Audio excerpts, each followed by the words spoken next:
Hey, Daniels.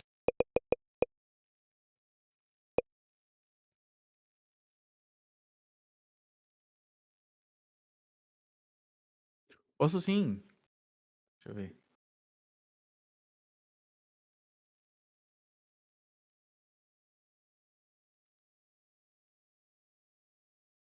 Deixa eu ver. Alô, alô, teste, teste, testando. Testando, testando.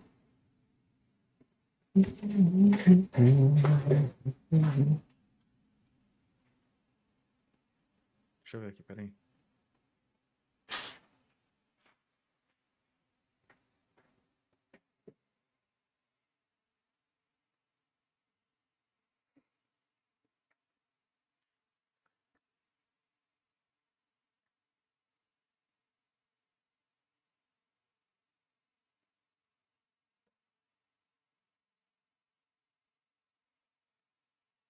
Dá uma olhada lá, testando, testando. 1, 2, 3, testando.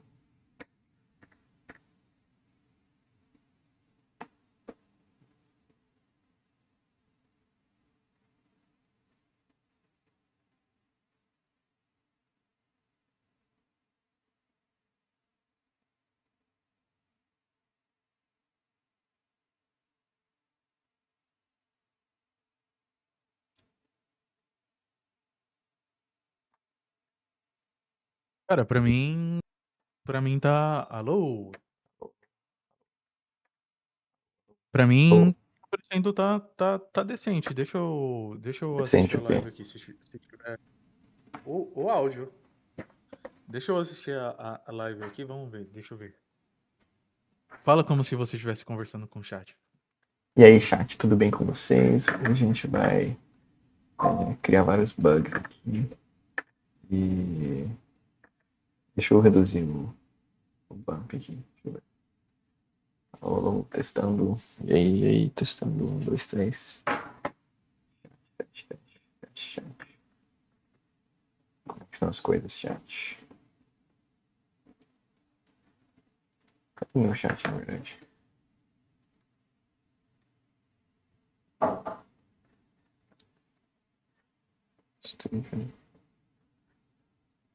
A sensibilidade tá muito alta quando você pega e.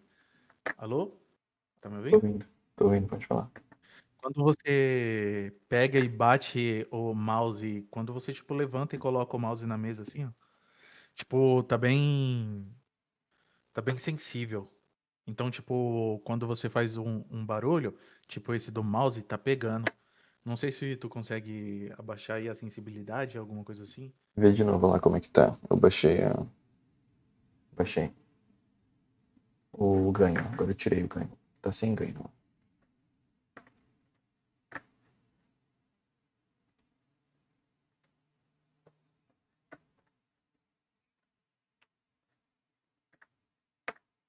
Esse mouse parece ser bem ruim.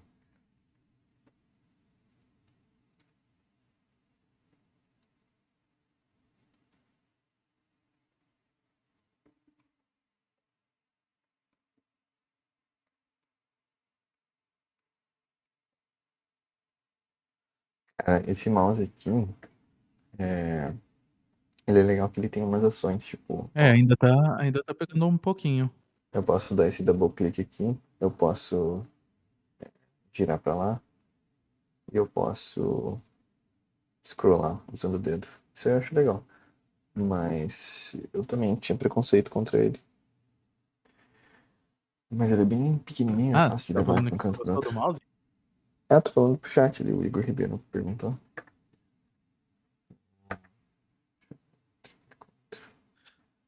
Tu curtiu? Tu acha melhor do que o Logitech?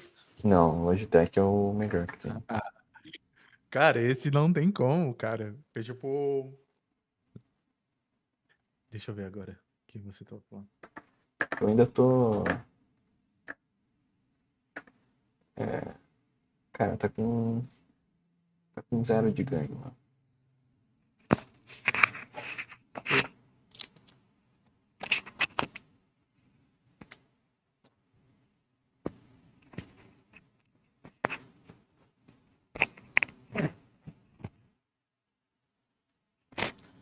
Ver como é que tá Dani, eu agora. acho que tá tranquilo aqui.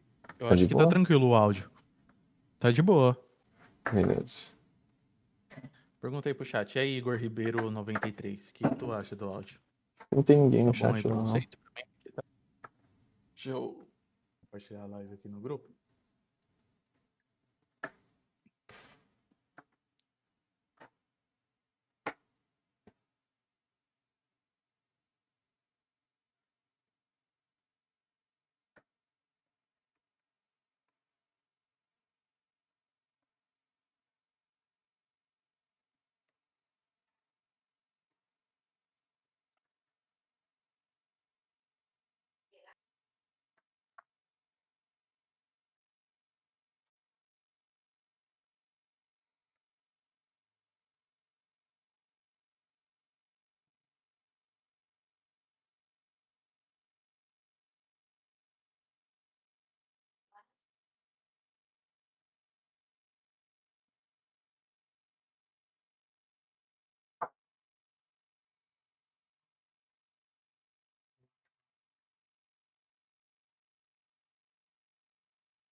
Dani, aparentemente tá safe.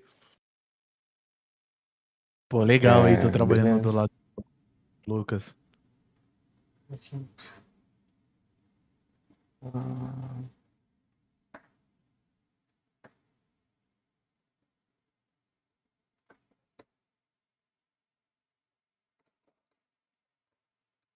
Aí, Enzo, eu uso também o RoboRev. Qual que é a tua opinião aí sobre ele, cara? Diz aí no chat.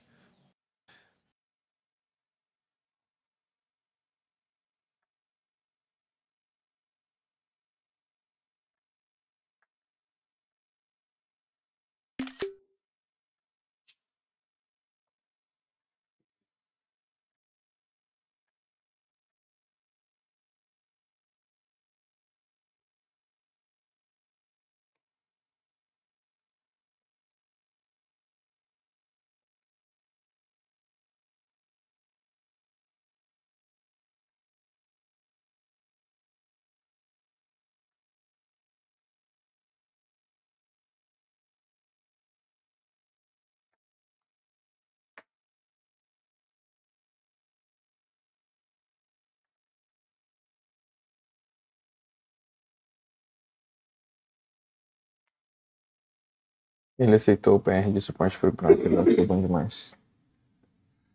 Legal. Aquele cara lá é o criador do Pandas. O, o essa.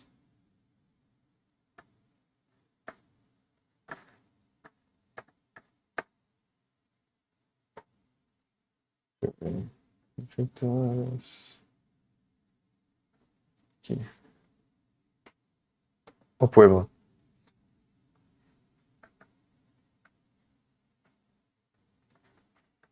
Alô, oi, oi, oi. Ontem eu gravei um vídeo aqui no escritório e o áudio ficou, tipo assim, muito ruim. Eu subi ele e eu. Cara, eu não sei se tem como recuperar o áudio daquele vídeo lá. Então, fique sabendo.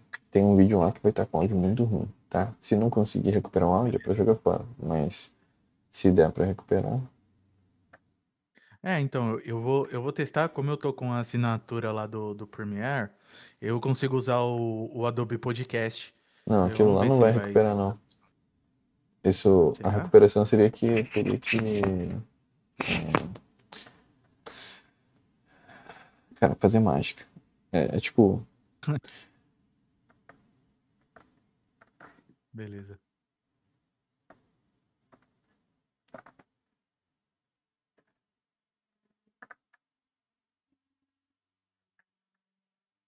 Eu fiz uma gambiarra nele para usar um script que pergunta pro GPT 5.6 só web. Hum,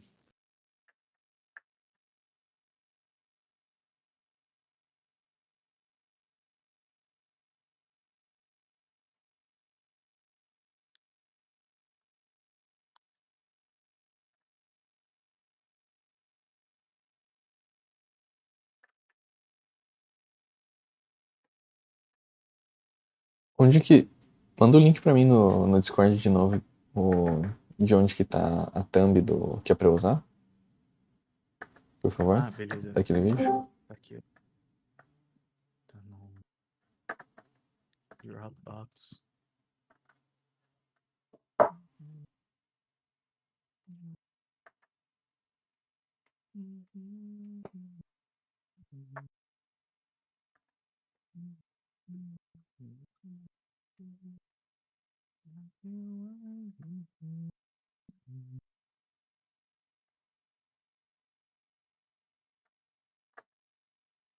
Você quer colocar para fazer o teste A/B ou a gente vai confiar na opinião do chat? A gente sempre faz o teste AB, sim. Beleza, eu vou deixar então as três aqui.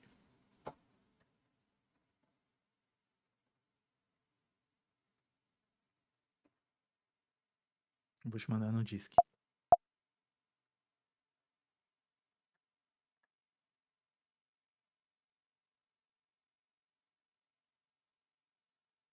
Eu uso a side browser do Mac. Parece Ele que o Ron disponibiliza passou uma CLI. nova. Aí eu fiz um Deixa eu ver. .sh para rodar o CLI no site.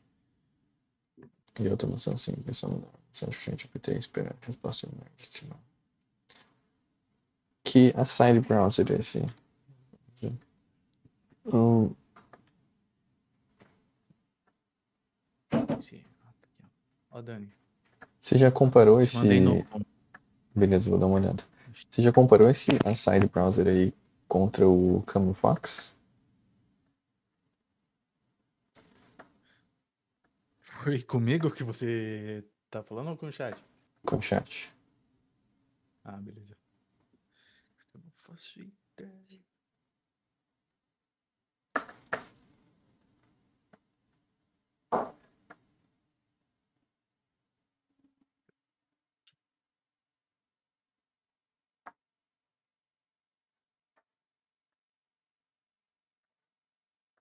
Deixa eu. O Ron me mandou uma mensagem, deixa eu ver.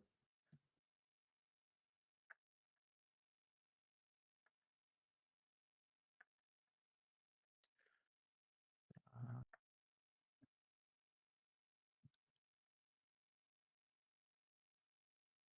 peraí. Parece o Arc. Ele me deixa no lugar com Grok, Codex, etc. para as automações. Vários testes. Não comparei, uso ele porque gosto da UI.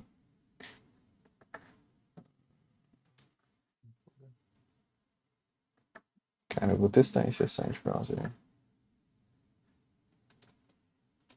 É 2026, 08, 05.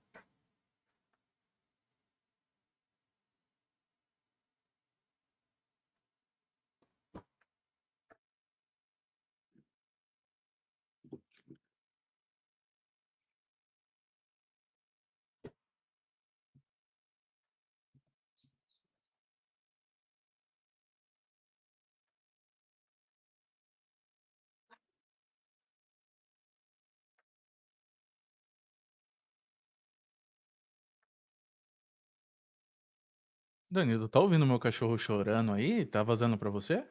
Não.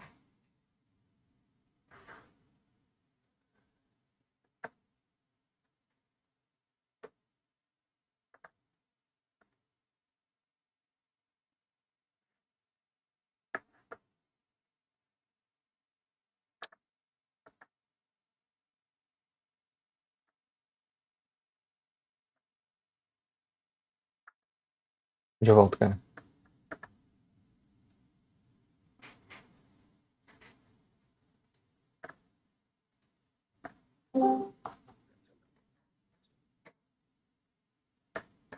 Hello. Hello. That's a nice What's up? office. Yeah. I started going to the WeWork and then I was like, I'm not gonna get there in time to set up for our demo time. But then I turned around. You all left pretty early. Uh, Test. I keep having to mute.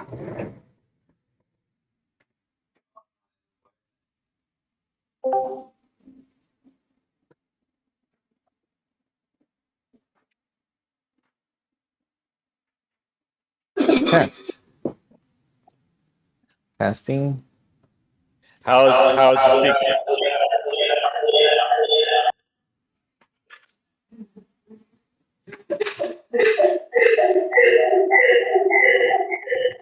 But he's...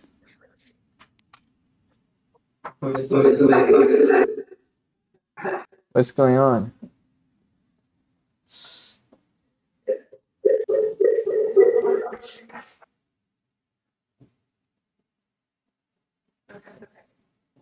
Was It was getting my AirPods, not my speakers. That's right. That's right. I know, but it wouldn't let me speak on the speakers until the phone was AirPods. oh, okay. Can you hear us, Sam? Yeah. Is Sam's audio going out in our speakers here or in? I am just Say, over there. say something, Sam. Say something. Oh, it's right. Great.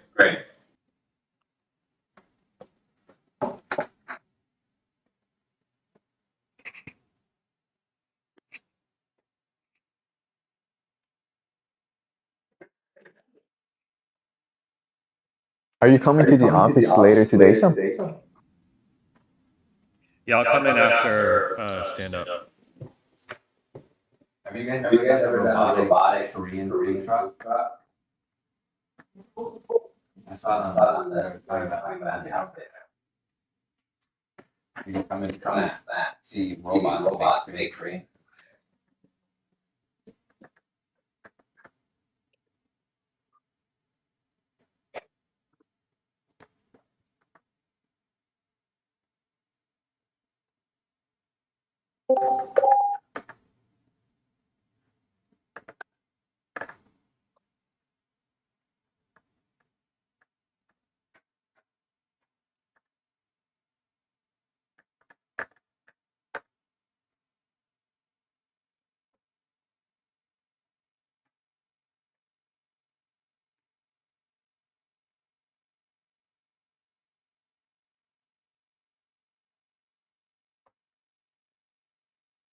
E aí, Flávio, beleza, cara?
Oh, yeah. We should. You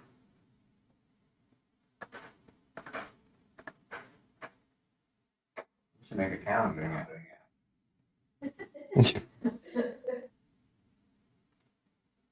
Only we had something that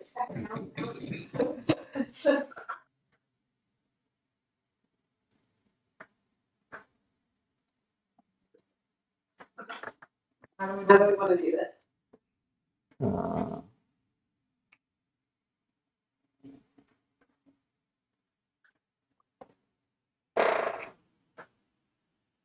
Around...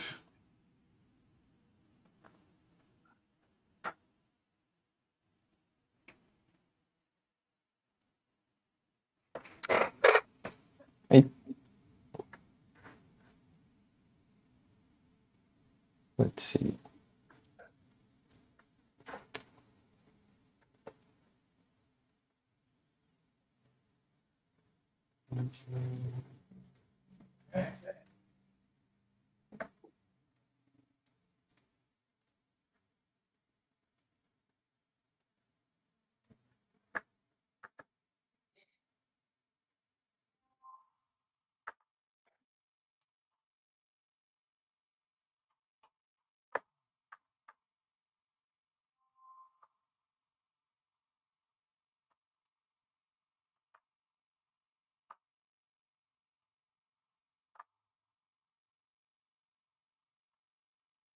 Here.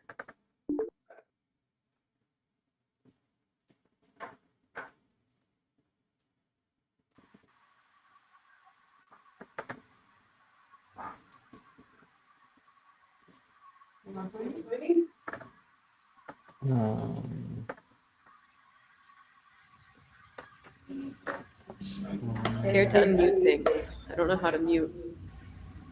How do I leave this little cloud room? Which room? Hang up icon. Where? Somewhere. Maybe the phone. Ah. Little guy. Yeah. There you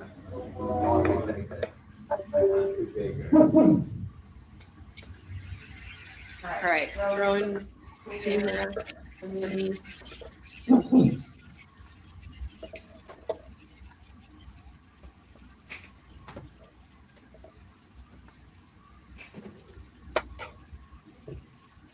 Sam.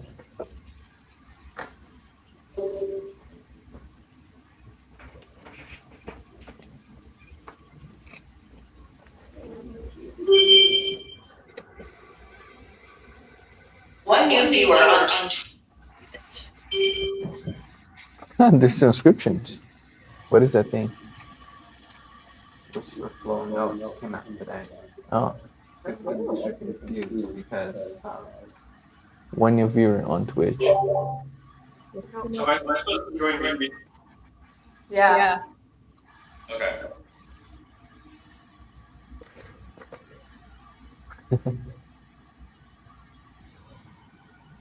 There's a lot of cameras. You can see people from all angles. The only thing we don't have is the top down. Yeah.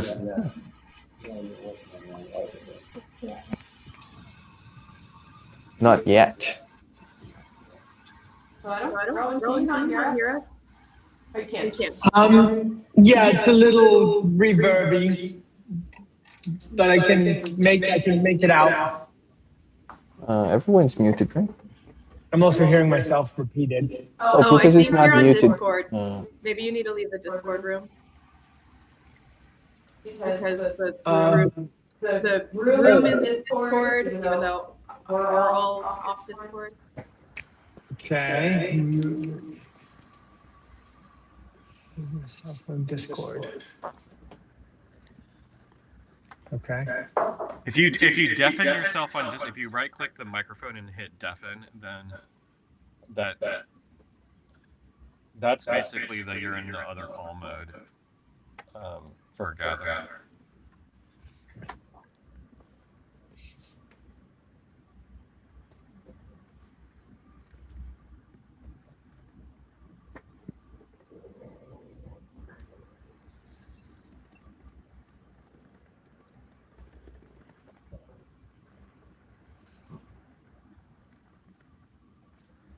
Okay.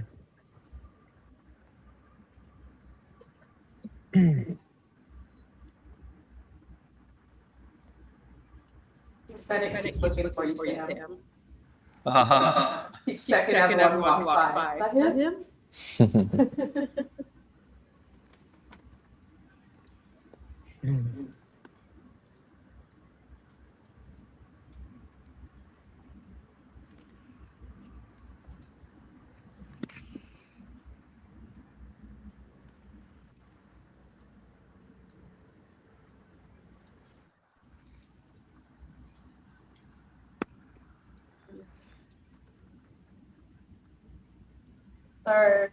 Sir. yeah, what we're topic today.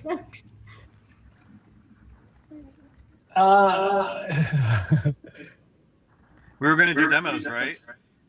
Or just kind of share out what we found so far. Yeah. Let's see. And then Rowan, I spoke with Rowan yesterday. Rowan's focused on like a kind of media calendar for the next week or two. So I don't know, Rowan, if you want to just share out real quickly like your thoughts there, but I pivoted Rowan away from this research. So I want to take credit take blame for the fact that Rowan probably has not. I would imagine has not done done the ask. No, I haven't. I was, I reprioritized, but yes, I'm just basically organizing the morass of different social channels and things like I'm gonna work on a LinkedIn page for us today. Trying to kind of develop a canonical link for each of the platforms. What's the YouTube link? Making decisions like, should we just close down all other Twitch streams and just leave the Watch Me Pivot stream live? I'm just kind of here to kind of start untangling everything and find a clear path for the next 4 weeks. And I have a kind of a light schedule kind of mapped out that looks a little bit like basically coming out of the closet this week. I love that expression, Sam. Building the case next week, which is kind of just some light intro stuff. The Spike, which is the kind of big release, that's happening August 17th to 23rd. And then we'll round out with the mini-series that all of you guys have watched the first episode of, I think, but don't have time to make it through all 5 episodes. That's a commitment, But yeah. Oh, cool. All right. The second one is very dialogue heavy. I feel like you need to like blast it at like 9:30 to all of us, like one day, Yeah, I know. Release it to us. Okay.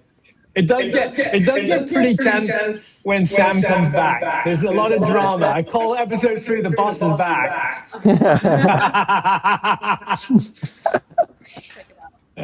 Okay.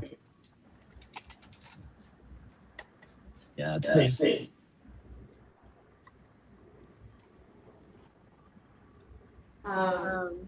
Did anyone demo something that was like really stood out to them? Start high.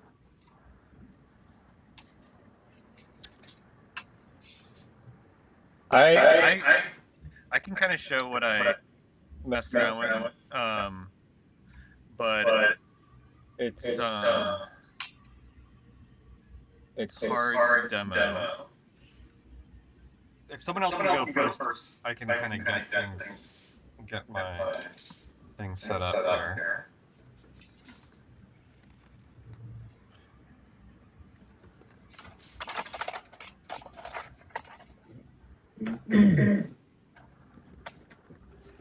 You have a demo? Not exactly. Do you have a demo? Not a good one. Yeah, it's kind of demo. And talk through my learning. Yeah. So I kind of did like some. I tried to do some wide research to kind of understand like what people were doing within the space of like agents that have like that are text messaging or iMessaging, like agents that are running local, and then like what people are doing with context, and like memory kind of too. So like those kind of like iMessage, local, and then like context and memory were kind of the 3 things I was looking at. And I feel like no one has all 3. It's like either it's local, they have a context with the computer, but you have to interact with it on your computer, so therefore you're like changing your desk, or it's like assistant or agent in your iMessage, and maybe it has connectors, has your calendar and your Gmail, but it doesn't have like context of your entire life, your computer. So like that seemed to be one gap. And then I played with Osaurus. And I feel like what I found was it's really hard to shift the tools. Like I was like, I kind of was like, I don't know what to do with it. Like I was like, I don't know what project to give it. I have so many projects like in stream with like Plow or in Cloud Code. So I was like trying to export some context to like be able to feed it, to like give it something to do, but it was almost like it made me realize that like the context layer is like super sticky, and like I feel like almost like the most defensible piece of that, because like anywhere like even if like I'm like I found this between like my people in kitchen, like even if I wasn't loving like a certain aspect of like kitchen that I liked my people, if I started a project in kitchen, I was gonna stay in kitchen, because like migrating that over was just like too painful to do. So yeah, that was kind of an interesting self-finding. Yeah. And then I feel like whenever like the local models on the source like kind of like they didn't really give me good research answers.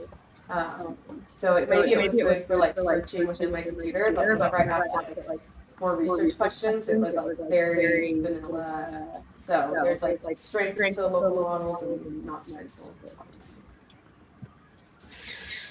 I'm just going to free associate and say something that came into my mind. I don't know how relevant it is, but like this reminded me of like why it's hard to leave like a platform, like a social media platform, because you can't port, you know, your X into your IG, and you can't port your IG into your TikTok. You know, it's like the walled gardens are so siloed that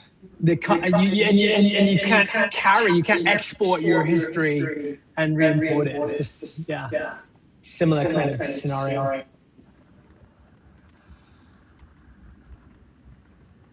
But it's like as I was playing with the source, it just made me want to play with Cloud more, and it like made me get like all the like needs that had accumulated over the last 3 weeks in my cloud setup. Like I just like wanted to like go and like prune all those weeks together, like working again as it was prior.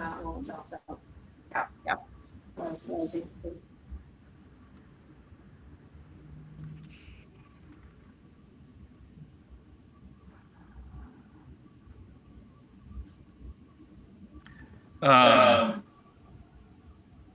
Cool. Any other demos?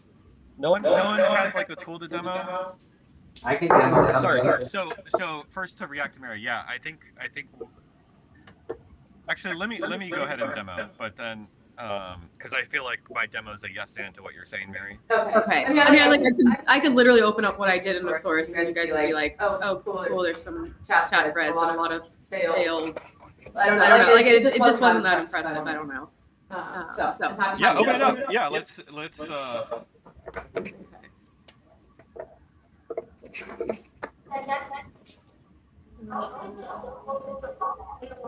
just gonna go full screen, getting everything. Okay.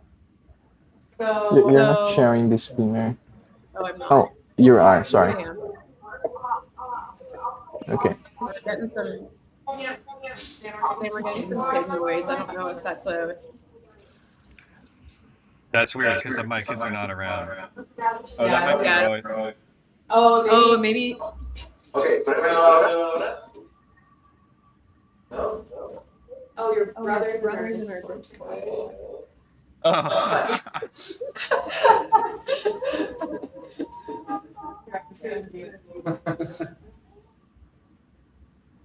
You gotta do that to mute the speakers. Disconnected. It sounded like Mark. That's funny. Okay. Okay. Wait. Let me close this so so we don't get the weird. Email. All right. Okay. So yeah, I like played around with the source. I was like trying to figure out what it could do. Like okay, let's just like give it a wedding related like task to see if it could do like some research. And like whatever. It did okay.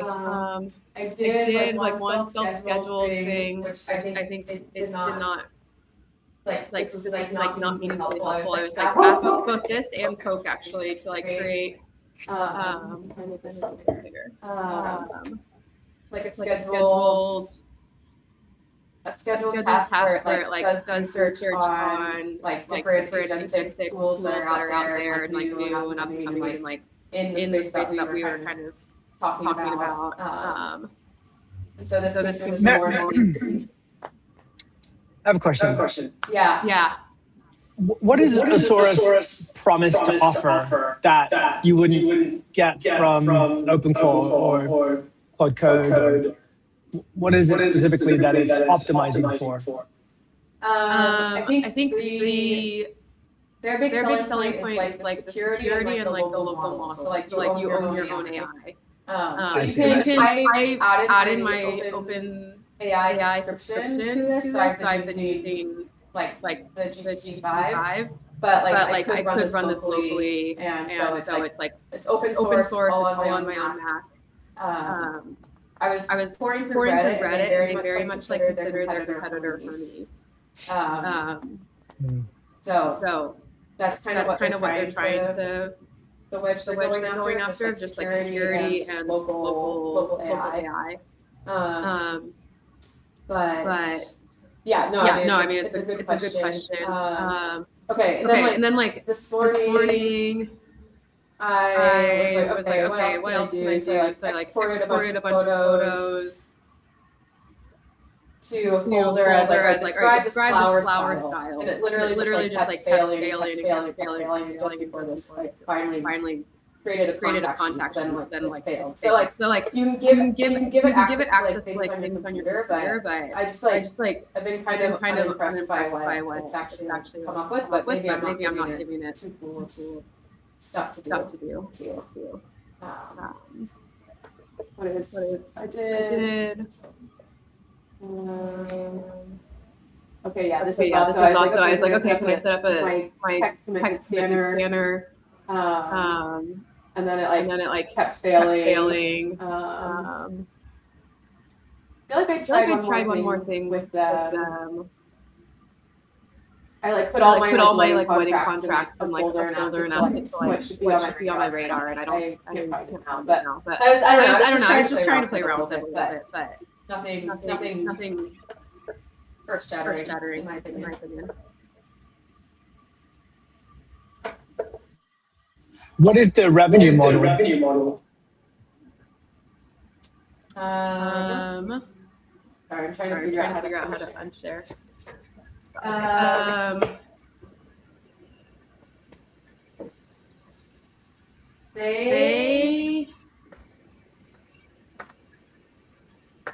This is from Reddit. I'm trying to remember exactly when they take it, but like there's a way you can like buy or like re-up your tokens for certain models. And so they it's like a freemium. They take a charge off the top of you like upping your token for local models, I think.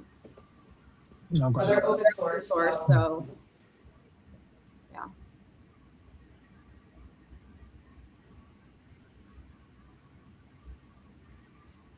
I think that's the only revenue kind of signal I've seen from them.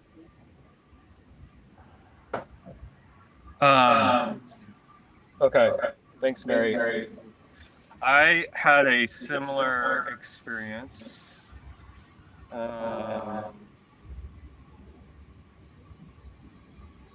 Let's see.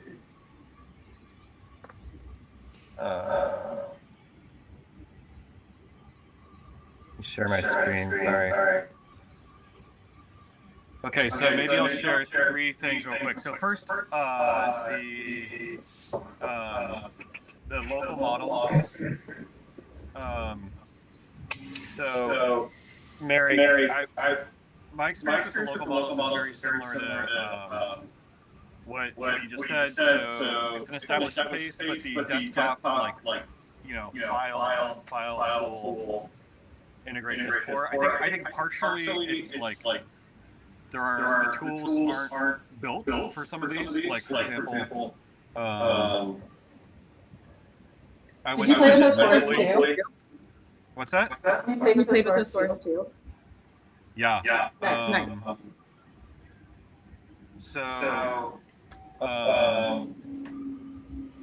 So like, for example, in locally, I asked, do you see this file? And it's like, yes, I see this. I see that file path. Yeah. It appears you're referring to a file located at. The path suggests it's a database file. Without more context, I can only infer the purpose. Is there anything specific? For example, are you asking how to... As a large language model, I cannot directly access your file system, right? And so there's like this like mix of, with the state-of-the-art 30 billion parameter models, there's this mix of hallucination along with a lack of tooling. Like even when the tooling existed, the hallucination really killed the computer usage. The ability to use the computer.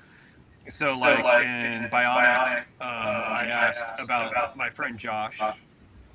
And it's, it thinks he's a wedding planner. A Dallas. He's not from Dallas. A Dallas college kid dealing with maggots and rotten fruit.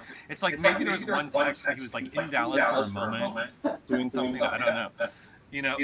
But just like really poor. It's basically unusable. The local language models combined with like tool use. So that was my first finding, which I think is basically, Mary, exactly what you're saying. Exactly. The one thing I'm surprised by is Hermes based on open router data. Hermes seems to be beating OpenClaw for usage. And one thing I realized, so I set up Hermes to manage my Airbnb, and it's actually doing like a decent job. Like Abby was like, I didn't actually tell Abby. Let me see if I can. And Abby was like, so I set up this group thread for owners. It's supposed to like message us before messaging,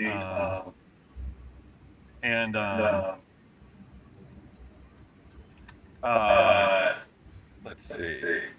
I think.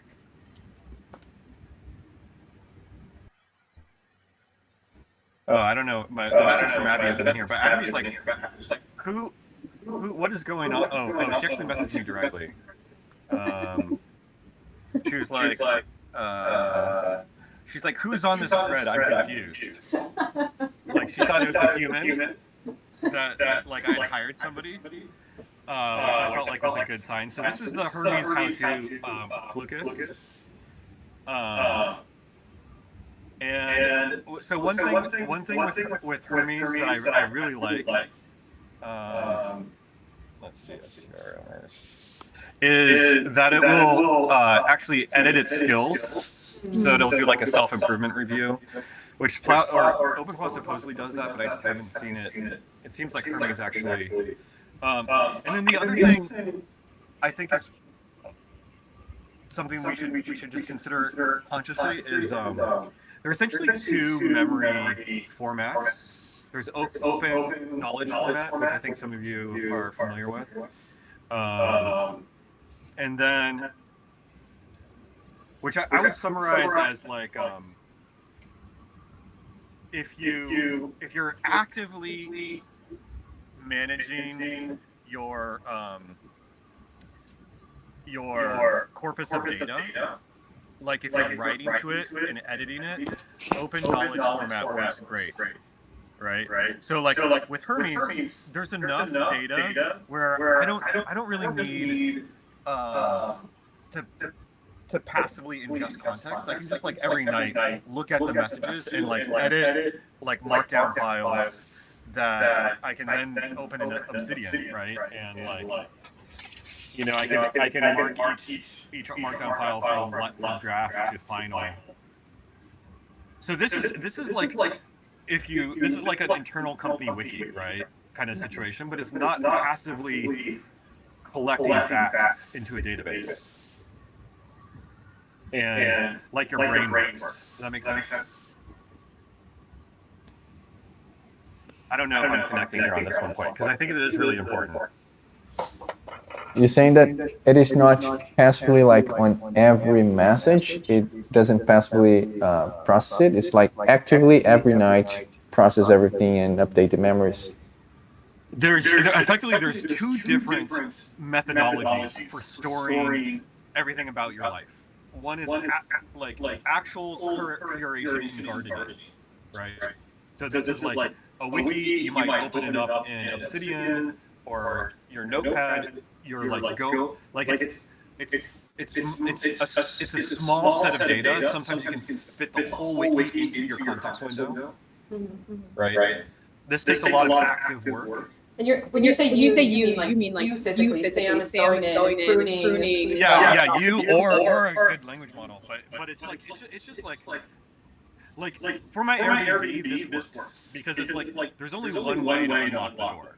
You know, there's only one address for the house. You know, like the number of facts that you need, you can fit into a context window into a wiki, right? But there's this other philosophy or like thrust, which is I want to ingest everything about your life. You just throw everything at it, and then I'm going to give you some sort of interface over that, so that when you can ask me, how do you unlock your vacation rental? And I'm going to be able to answer because I've ingested everything and I've put it into a vector database or like, right? And there, the quantity of data is so large, you're not like no human is actually going through and like managing it. Yeah. But these are two very different philosophies. And so people talk about memory, but they could be talking about either one. And like different ones work better for different scenarios. Like I haven't quite wrapped my head around this, right? Does that make sense? Mm-hmm. One is almost an abstraction of the other, right? Your wiki, like life, might be an abstraction of like this underlying database, which is massive. So like when I try to process message vaults, it's like with a local model, it would take a month to process all of my messages with a local model, right? But Hermes can process my Airbnb in like an hour or two, right? Into a wiki and convert that into a wiki. Does that make sense? Or actually, I'm using Cloudka to do that processing. But is it like the difference between like RAM and storage? You know, not quite, because like RAM is ephemeral, and you would when you shut down your computer, you would. But actually, this is a good question. It's like the difference between a book and like just like a raw stream of data that is like dumped into a place, like a Twitter feed. You know, like everything on Twitter versus a book. You know, like all the information on a book is probably in Twitter somewhere, right?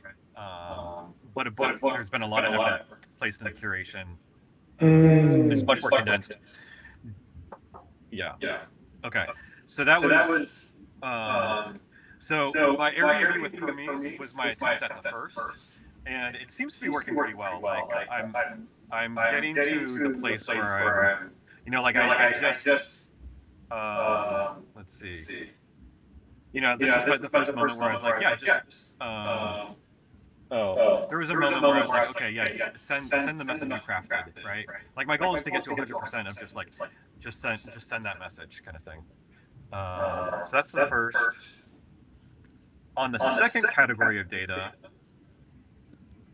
I evaluate message vaults and Signet and Mem0.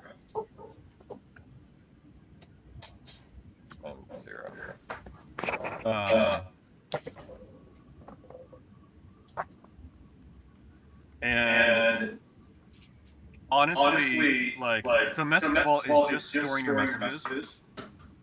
This was really cool. It gives you an API over all your messages, like all your emails, all your iMessages, all your Google Voice messages. They have a bunch of connectors. Google Calendar, okay, so I ingested everything into message vault. That took like a day just to ingest the data before you even start to actually try to create memories around it. Then I tried Signet AI on top of message vault, which claims a 97% long mem eval. And then I tried Mem0 on top of message vault, which also has some amazing claim as far as performance. I could not get either of these to be any better than message vault with a vector database on top of message vault, just like a simple vector database. So just organize this for a second here. Okay, so I have this, I created this mem-eval tool, and like there's, I had a handful of different tests, but this Mary set was like just like facts about Mary that I knew I could answer based on my messages, and let's see. Wait a second. This actually this looks pretty good. Let me see.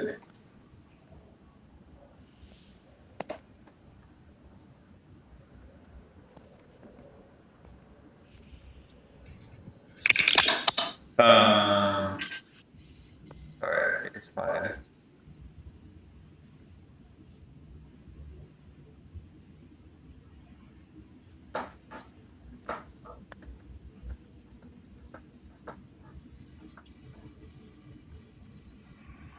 Okay, so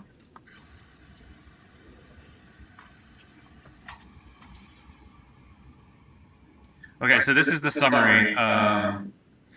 So nothing performed well.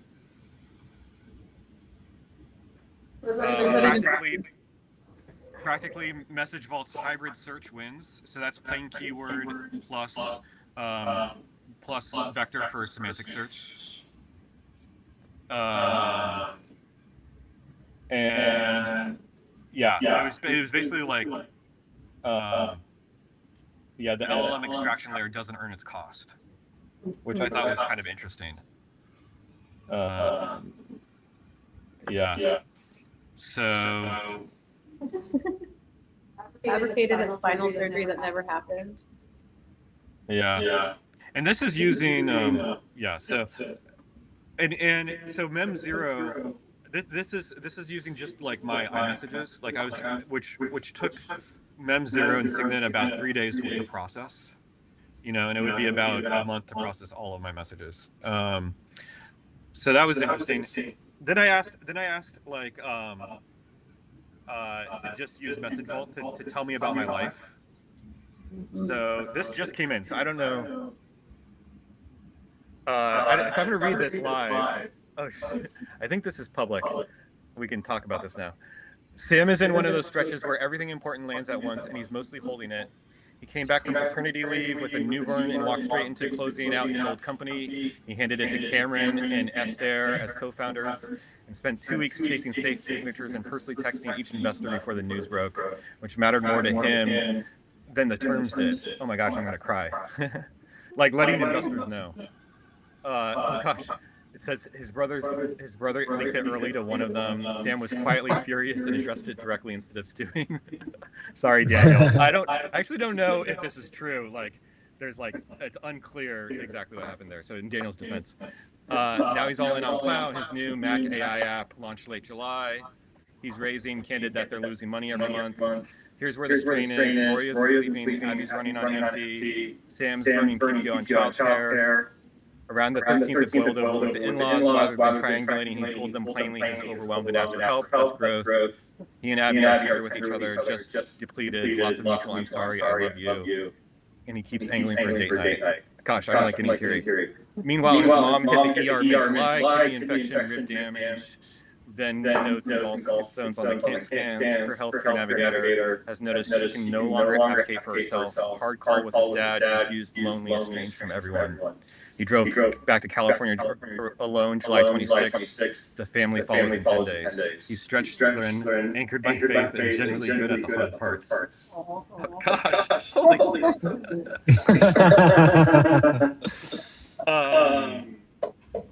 so that's Message Vault. Nice. Alone. With like a frontier language model on top of it. And that got me really well. So you all may disagree. I don't know what I'm not self-aware about, but Okay, then another thing I tested was Mary running your messages through a simple fact extractor. So these are the most confident facts. You have a dog named Bennett. I've spoken positively about you to Yoni. I'll be in your town for a week on the 21st. I guess also on the 24th. Sorry, 2024, not the 21st. So an interesting thing is I then ran the fact extractor on the same set of data. Let me see if I can find that. Yeah.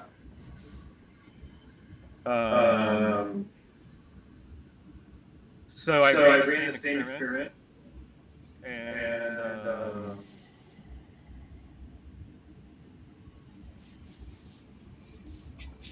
it performed pretty well.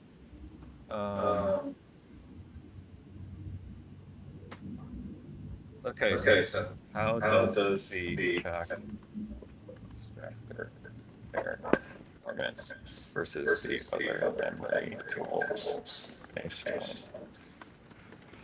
So we'll see what it says, but it seemed like a very simple fact extractor was basically as good as Signet or M0, if not better. So we'll see if that agrees. And then I had one other demo, which is honestly one of my favorite moments was just using Plow. So I got Plow working on a 16 gigabyte Mac, and I was like going to pick up Abby this morning, and I was like,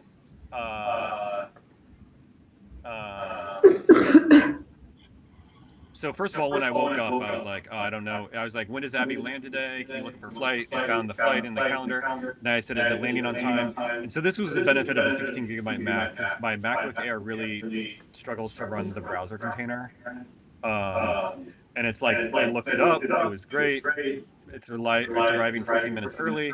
Then I was driving in, and I was like, oh, what gate did Abby's plane park at? I'm at SFO and would like to meet her at the gate, right? And so it looked it up, and it found Terminal 3, Gate D7, so I was able to meet Abby at the gate. And then here's another moment, which is just like, this is such a hassle to do. So I said, can you find the calendar for the Menlo Park School District? So it looked that up online. It should be a PDF. So then it read the PDF, and it got all the key dates. And then I said, read, this was transcribed, so it's kind of messed up, but read work for these dates one at a time and determine if they're relevant to us. Like the August 17th is not, but the first day of school is. For each relevant date, put it on the family calendar. So put like the first day of school on the family calendar. And so now that's on my fridge, you know. And then I was making breakfast at 9 a.m. and I was like, oh, am I missing my meeting? When is my first meeting today? Your first meeting is at 10 a.m. So, and then I got a reminder 10 minutes before the meeting. So that was like, I feel like Plow at his best. I had. Go ahead. No. Well, the browser to me, the browser thing was really the amazing thing. And browser plus passwords, like being able to, for example, book a like I'm going Boy Scout camping, and Daniel's staying here. I want to be able to take him, right? And I would totally be able to tell Plow, and Plow would be able to now with browser usage do this, but it just can't log in, right? Without me being in front of the computer and like authorizing my passwords. So that's like on my mind. That would just be, yeah, that would be a kind of a magical experience for me. Cool. Those are my updates. I had a Plow moment this morning too. I was like, chatting my sister. She's like overwhelmed by certain things right now, and bachelorette party, different things. And I was like, okay, let me offload this to a couple of my friends. They like wanted to help. So I literally asked Plow. I was like, all right, like I have a text thread with Katie. She's offered X. I have a text thread with Lizzie. She's offered this. And I've like been talking to Sarah about like these rough plans. Like put together an email with these three or like the four people, just like outlining and asking like Katie and Lizzie to kind of like run with like Saturday afternoon, evening. And it literally like did. It was like, okay, the plan for Friday is X. Like Saturday, like this winery, and then like Katie, you're a member at these others, like possibly one of those, and then like literally like took all of that information and put it into a draft. It's like not perfect, but like I just have to go in and like edit a couple things and I can hit send. It was just like so helpful to like be able to like it had the context of all these text messages. It was perfect.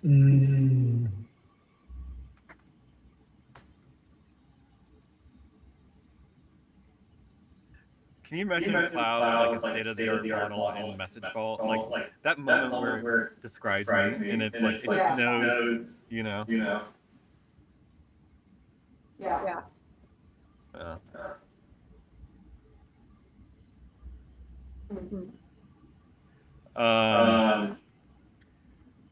All right. So I guess let's see.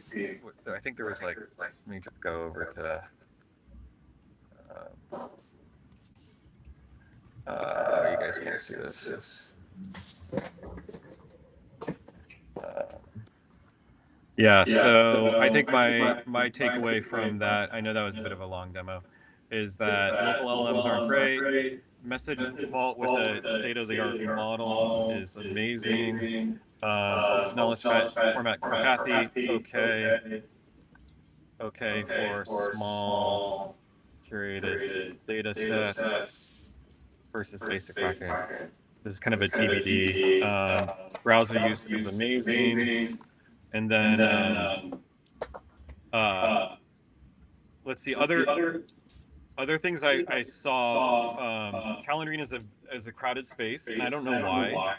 With Walking Dead, like Clara Labs was a darling and is now basically on life support. SMS Assistance is an obvious space that has both existing poke and new entrants, Molly Quintillion. Honestly, I'm actually kind of like Molly just is she's really driving at this hard, and she's I mean, I've been tracking her since the Camels and Needles days, because she kind of started around the same time we got started. And she is focused on her new thing is Caspian, which is a personal chief of staff for Mac OS. So She's the reply too, I think. And I have that running on my notes. Want to look at it. Yeah, we aren't really impressed which is funny. There's this pattern where something launches and we're not super impressed by it, like Poke, and then it does really well. You know, like it sells for $150 million or whatever. Okay. It's gotten better over time, but it's still it will suggest replies that are just not helpful. There's something about it's that there's an argument to just launching early based on that kind of stuff, and you know it doesn't have to be perfect because these things aren't. Okay, that's what I've learned.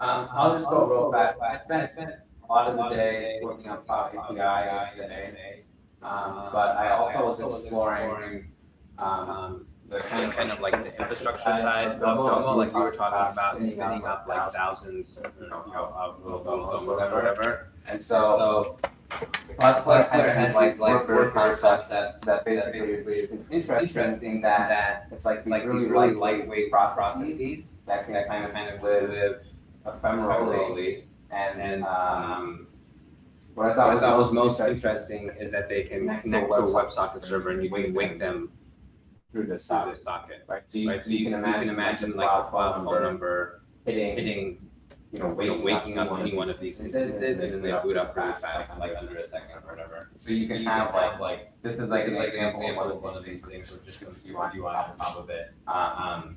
but this LLM running not a local model, but running in the cloud.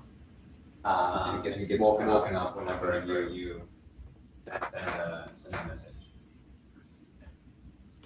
And these are like incredibly cheap to run to maintain. They're not super powerful, so like even installing like at the base level at least, like even installing like different CLIs might be kind of a stretch, but they do a great job with like APIs. So we could.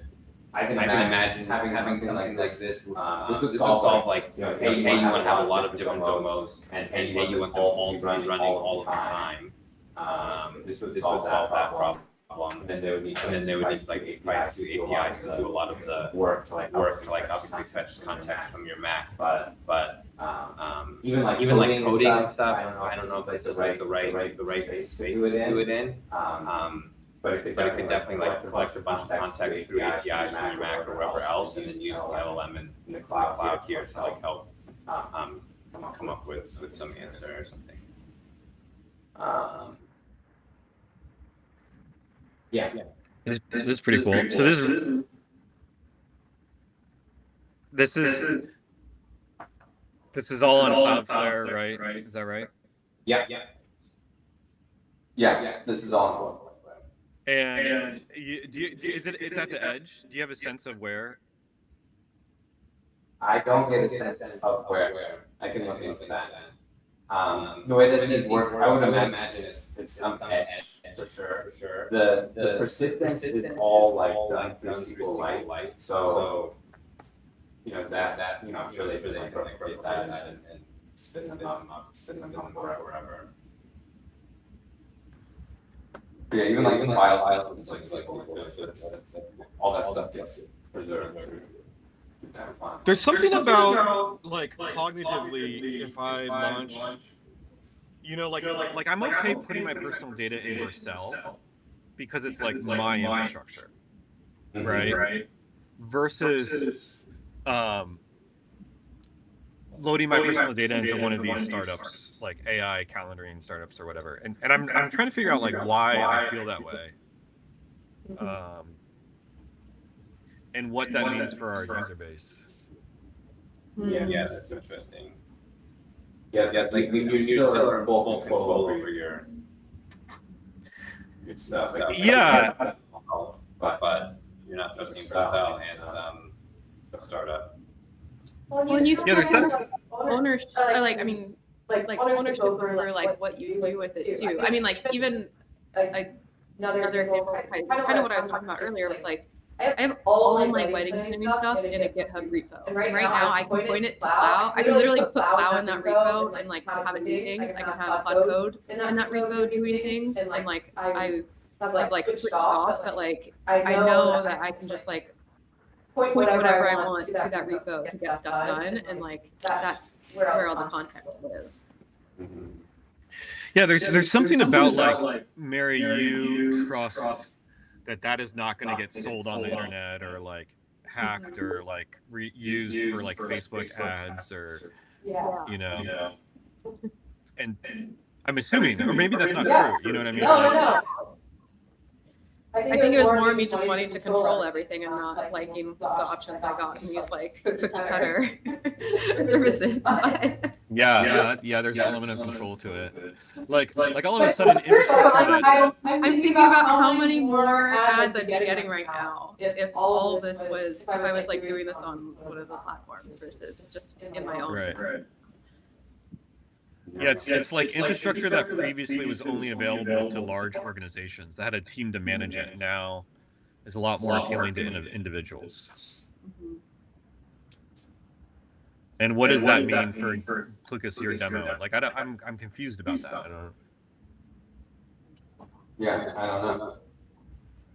I mean, we could definitely manage these for people, or like we could have a how-to guide to.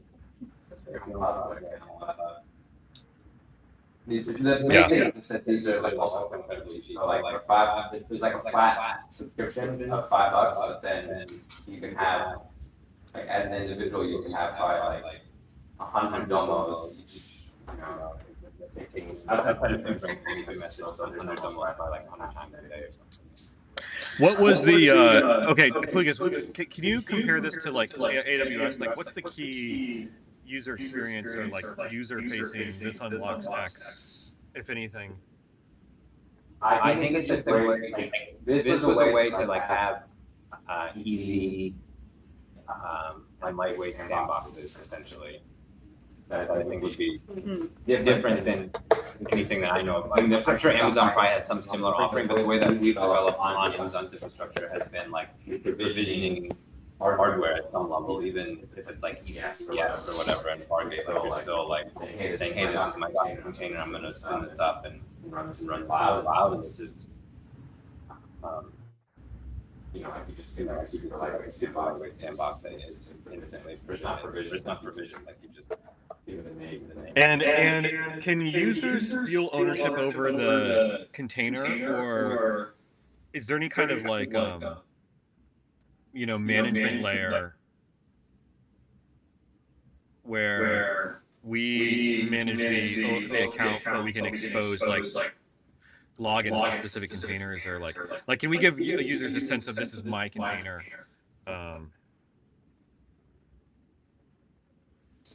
I don't know. Not that you know. I'd have to look more into that. I don't think so. I mean, maybe. Yeah. Okay. They're just like named things, like not even like a container. Like there's no way you'd be able to like SSH into these things. Yeah, I just don't. I'm thinking about Vercel. Vercel, it's like I don't SSH into it, but it feels like my infrastructure. And so it's like, okay, if I'm going to put private data in there, that's fine, you know.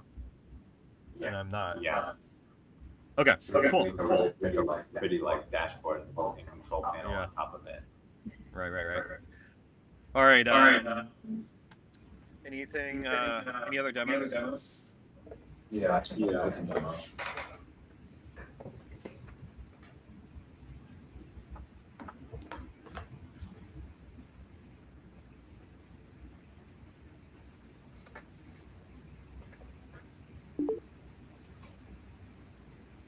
Okay. Not really a demo, but I did run across this project called It's also like Go. And it's spiritually actually seems similar to Domo. That these are like personal agents that you spin up. It's the website's pretty bad though. But it's like you launch up nine individual things. So you can do pretty bad. So I'm not really demoing this one, but I just thought it was similar idea. Really, I wouldn't say it's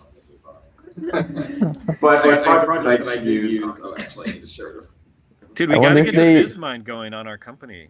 We need some BizMind. I wonder if they use the creative mind to build this website. Yeah, right. Imagine a version file everywhere. Okay, so I did try. I have two real demos. Well, two demos. One was a software I use called Pieces. Pieces is something that connects to various bits like Gmail, calendar, and also has a lot of device. In fact, as I was using it, I realized like recall where it takes a lot of screenshots and builds up a memory content based on what you would do on your computer at the time. Now, there are like a lot of things I don't like about it. The thing I like the most about it is that it has very specific applications in mind, pre-programmed. So, based on what you do, it has these applications like morning brief, meeting prep, stand-up update. Like I didn't say maybe stuff. I don't think this was even just like its main goals. So it's very easy to get a feel for what to do for me off of that. The next stuff I really liked was it has this report chat section, and these will just like pre-populate like what would be just like a ChatGPT style chat, but it gives suggestions, and I thought it was really interesting to have these suggestions surface on things that maybe need to come to my attention, and they're very easy to ignore. It's one line. I don't like the UI that's like cut off. You actually do a tooltip. But there were a few things here where some of it was like, oh, that would be interesting. Some were like, why is it even surfacing this at all? Like one was night watch babysit PR integration. I'm like, why is it surfacing anything related to that? And it's because in the screenshot in the Discord, someone had mentioned night watch babysit. Maybe it was your brother's now. So it's sort of that is like a bad surfacing. And then if you look at the things it actually does do, like system update, you're looking at like terminal screen, coming up all kinds of things that are like the terminals doing it, I'm not doing it. So I'd say from a high level, I like a lot of what the product does, but from what it actually like outputs, not so great. I mean, sometimes it has things like blatantly like wrong-ish, like, okay, so for dinner, it was taking screenshots, and my dinner with my lady and song were completely different dinners, but I was just discussing different dinners and not at about the same time, and it took it to think they were the same. So that's kind of how that works. The way it works under the hood, I don't know exactly what it does for memories, but it has a local model that's like 1.5 gigabytes that I think it uses to do a lot of the base level memory work and organizing and calling. And then when you actually want to query it, you can do kind of call in with a more advanced model. So it's kind of like a hybrid approach. Oh yeah, this is closest to our vision. The hybrid element here. Yeah. So I would say it makes sense, but does it yield good results? Not yet. Yeah, they would I rely use too it? much on No, the but model. do I feel like there's some potential here? Yeah.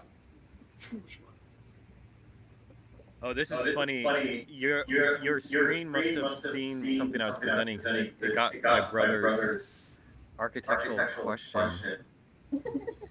Yeah, that's exactly what happened. Yeah. But first, like, where is this coming from? Because I mean, like clearly, I know not much. Like, I don't think anything happened. Just through Discord being on the screen, one it's screenshot.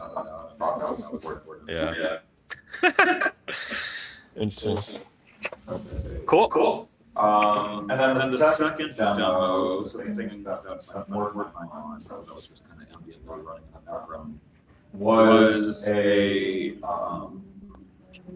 way to compare, kind of like compare some models. What I was looking at more was the ones that were based models, and I wanted to do this with a specific application in mind, which was the application of figuring out in like meeting scheduling, should things be bumped or not.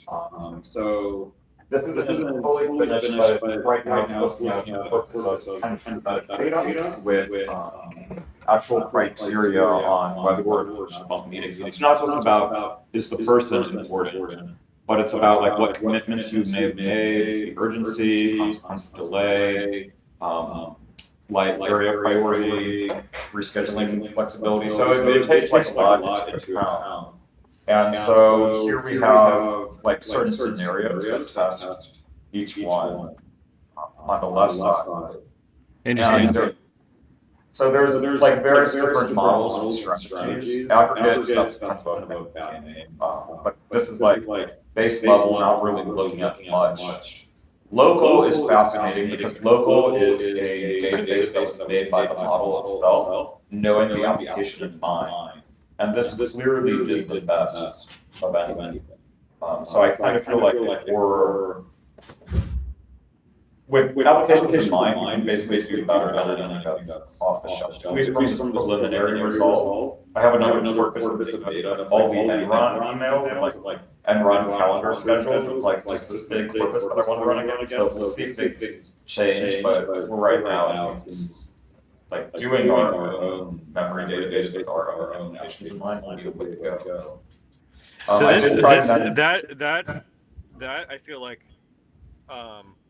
is aligned with my experience with the fact extractor that I coded up real quickly on. Like, okay, I want to be able to answer durable facts about my relationships, people in my life, and that outperforming from Mary than Mem Zero Signet.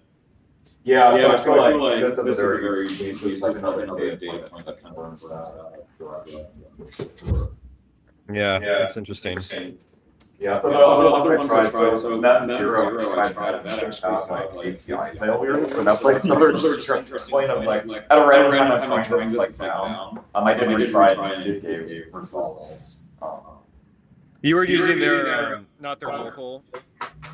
Correct, yeah. So I had like API keys that I provided. Also tried Catalyst. Super memory. I mean, they all kind of have more or less the same result as well.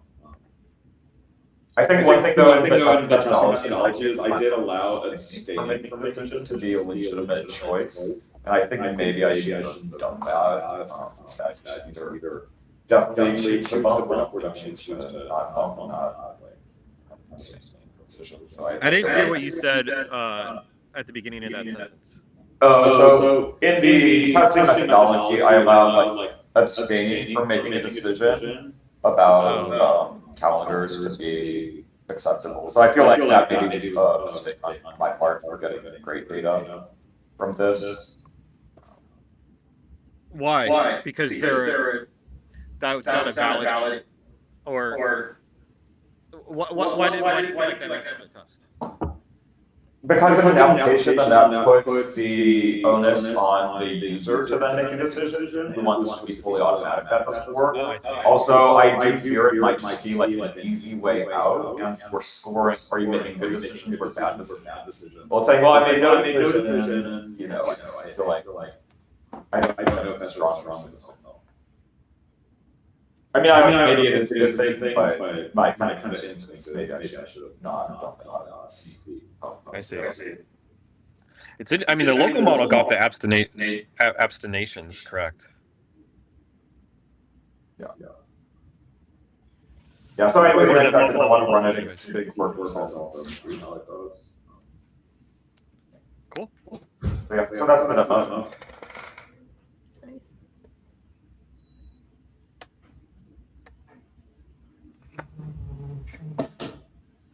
Can you hear me? Hello, Sam, can you hear me? Yeah. Yeah, okay. Let me share my screen.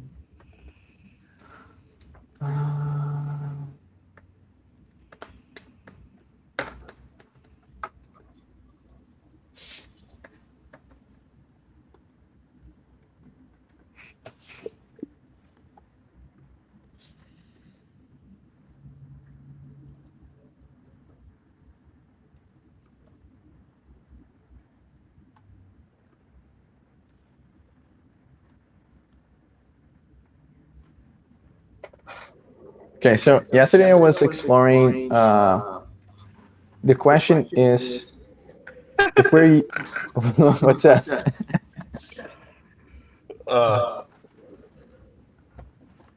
This is a very, I've never seen this design before. It's a very,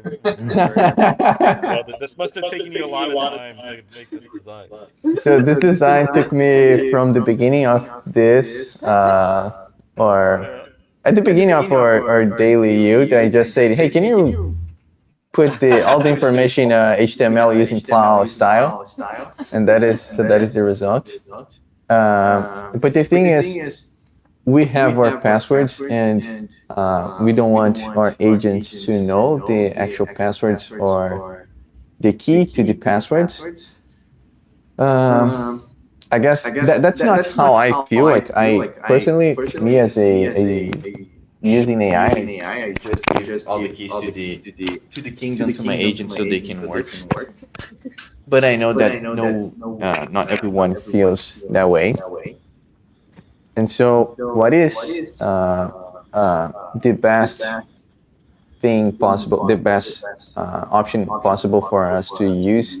And so, 1Password has 3 ways for you to give access to your agents.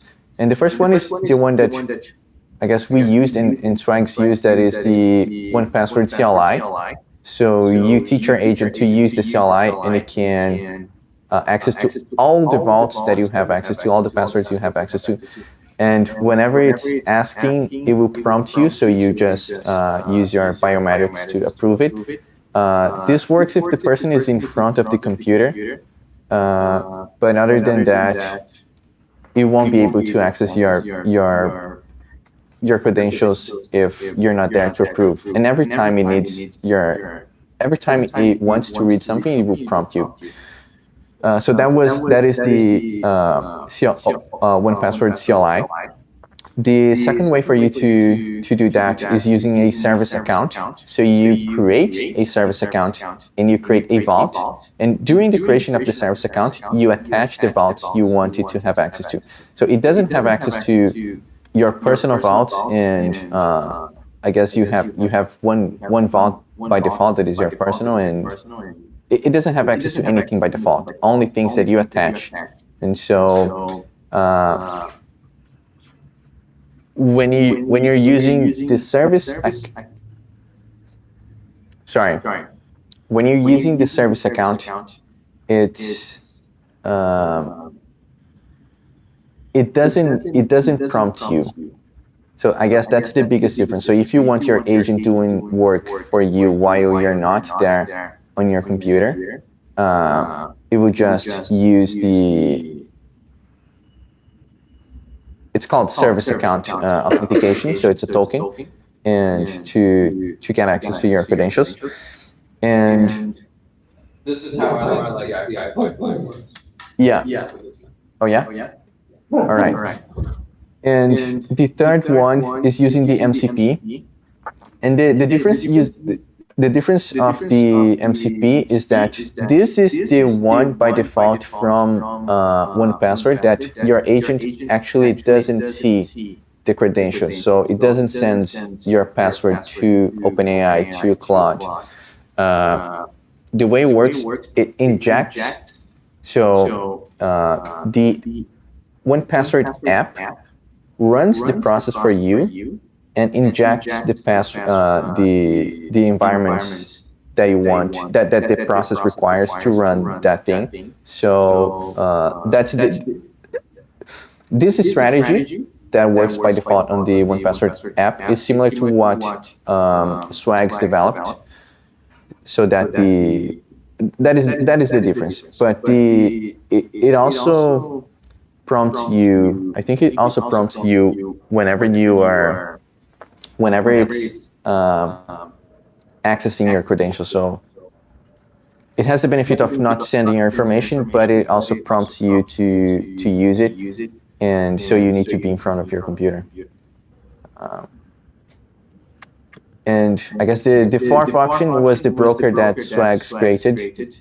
That is an actual script that whenever the browser needs to put the credential, it requests this few secret with the reference to the password, and then the broker actually types into the browser. So this way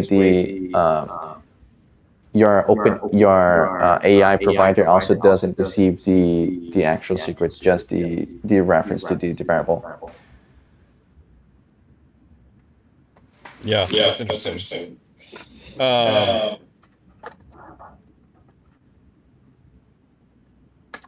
Okay.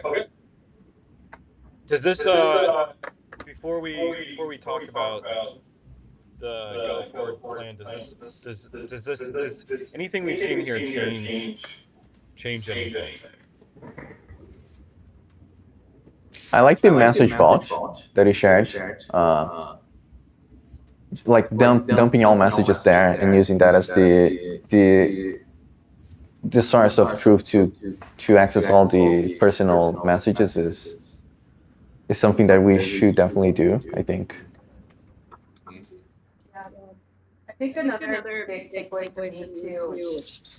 I think we've known this from learning from even the past like 2-3 years. It's like people want to feel seen. So that moment you had, Sam, where you're like, whoa, this got me.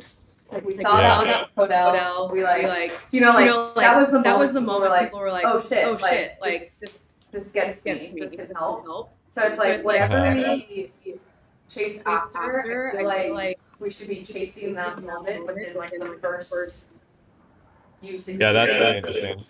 Like, And with message vault, you could do it as far as like starting with the most recent month of messages, for example.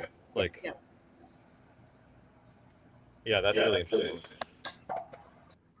Definitely with using pieces, one thing was it wouldn't. So I started a lot of little applications. A lot of those didn't come in until like days worth of use, and I felt really frustrated that I couldn't get like the value shown quickly enough.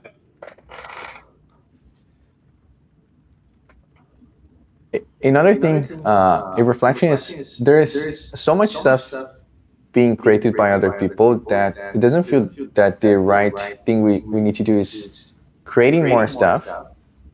Instead, like packaging what other people are creating and put that together as a product. Like we don't need to build our iMessage or message vault. Someone built it. Let's use it. It's biased or a company. really?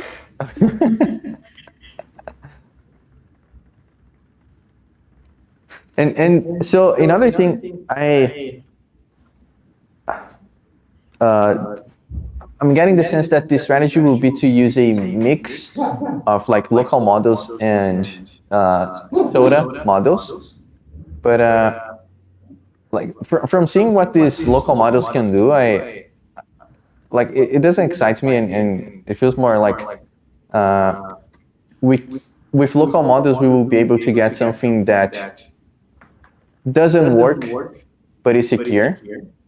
So like what is the value to the user versus using soda models, we will get something that actually works if you're willing to if you trust enough to use that, but it will actually provide value versus so What is the kind of expectation that local models are going to continue to exponentially get better, or? Yeah, so there's from what people share to me on the community, they have expectation. I feels like this is rumors. I don't know, but like people share that they are building some, imagine a Mac Mini with a terabyte of RAM that will be used to run LLMs.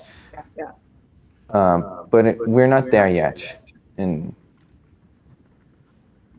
I guess my like counter to your thinking of like I don't know if this is totally what you're getting at. Like, don't worry about local models because they're enough right now. I think like Sam and one of the docs had like HIPAA secure. Like I don't know if people in this space care about HIPAA, but I do think that like the equivalent buzzword is local. And so like just by being able to say like we support local models, even if it doesn't have like great support, like probably is checking a box that like gets us in the door, and then especially if we think that like over time that will get exponentially better, like just having the capability now is I don't I'm happy to be challenged, but like I do think we don't want to dismiss local models completely. Yeah, so I think the way I think about this is that we should not be locked in anything specifically. For example, today is cloud and codecs are the best ones, but tomorrow it could change. Could be like local is the new thing, and then if we're tied to one, I definitely don't think we should tie it, but I just don't want to like say only do these major models, you know like. Yeah, well, I think so. Mary, to your point,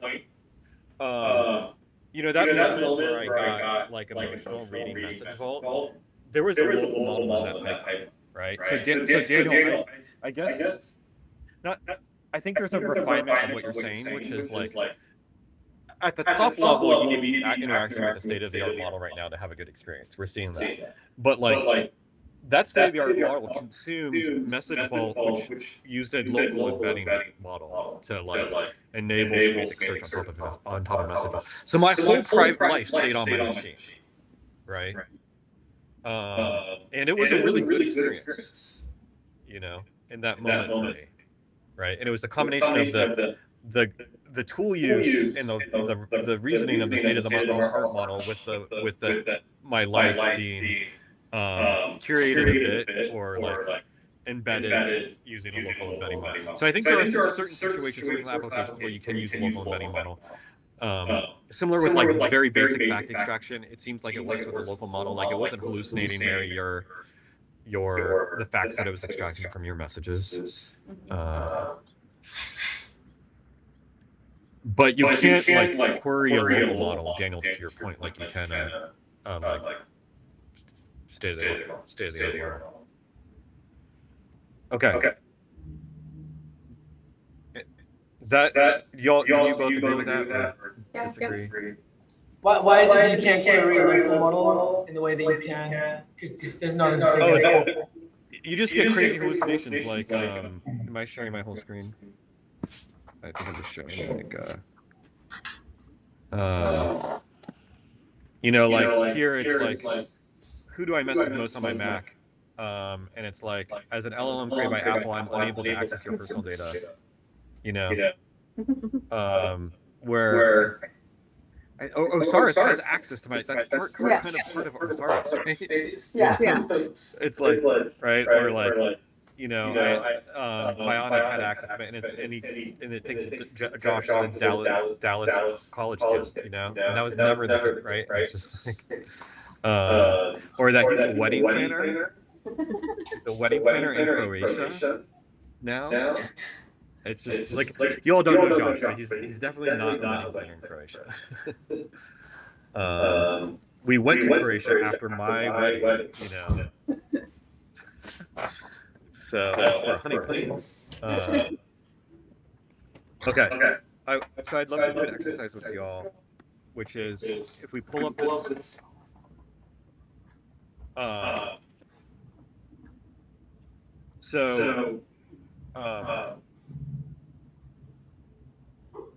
Okay. Actually, before we do this, what I'm seeing here, I remain like I'm eager to turn over the next card with this exploration. Right, we have this option 1 versus option 2, right? And when I came back from paternity, I was like, I don't know, maybe we just need to do option 1 because we're not really executing at option 2. Like maybe we just need to create how-tos and become a media company, right? And I'm really struggling with that because I'm a builder at heart. We're all builders at heart, right? And I get excited about the idea of a domo that can create other domos, that has a great state-of-the-art model in it and access to my computer, where when I'm driving to the airport, I can just be like, what gate is that getting into, right? Or like, do you know me? You know, or can you add Daniel to the Boy Scout camping trip that's coming up in 2 weeks? Like I'm just not ready to give up on that yet. With a catalog of how-tos. But I want to check in with y'all because this is like risky, right? We could launch something again to just like crickets. And what my proposal is that we really tighten the timeline. Like a lot of these components have already been built, and we try to launch something in, like let's say by next Thursday. By tomorrow.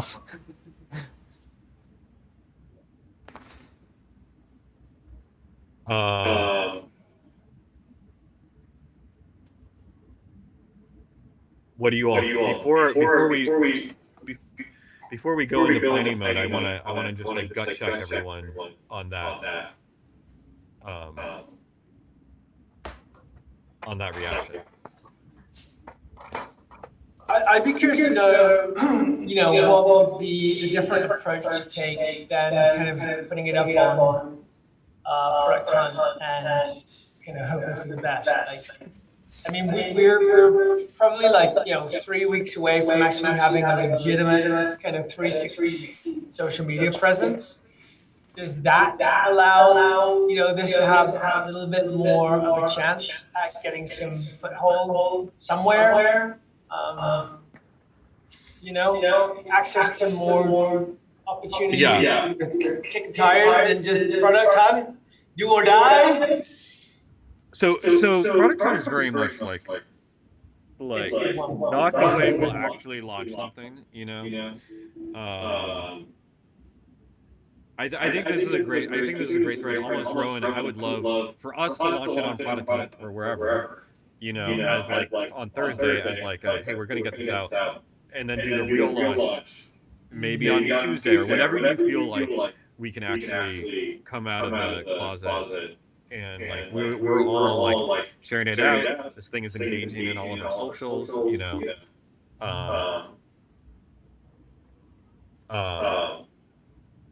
So both may be true, I guess is what I'm saying. I'm not wed to Product Hunt, but I like it. It's relatively low cost and it's better than nothing in my opinion. While we figure out how to actually launch the product. Yeah. Okay, any other reactions? I'll put another way, Road. I love that, and I think that's the calendar that we're talking about, and like how do we integrate the media calendar with our product launches? Yep. Sorry, Mary. Go ahead. I was just saying, and we got one user from our, I guess I said Domo how to, but Hermes how to launch. Yep. And I love the idea of like each component of these being like reusable, right?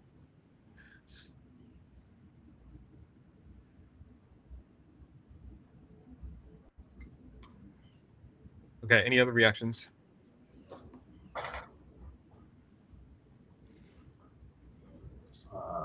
Do we know what exactly are we launching next week? I have a proposal that we'll work on right now. But let's get all the reactions out. I mean, I guess a similar reaction to Daniel. I feel like launching on a date, I feel like schedule is like one of the like constraint components, but I think the product and how good the product can be, and if the product makes sense in that schedule, is like something to consider. So it's hard to say like, oh, doing it on a certain date, when does that actually make sense for what the proposal? Yeah.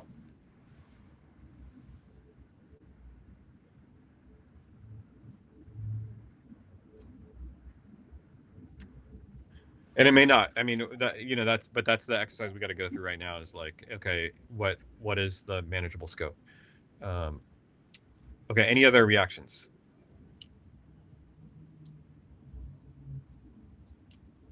My main reaction, I think, is that like I'm still very excited for option 2. I think there's something that we could prototype quickly here. Like the message ball stuff, I think, has always been really interesting to me. So that's what you showed is really exciting.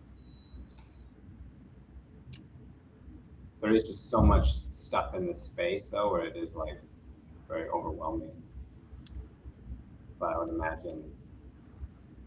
So that just makes me think that like, these shorter cycles and getting stuff out, or like interviewing people, like giving feedback in a short cycle is that's motivating to me. Cool. Okay, let's figure out what that short cycle looks like.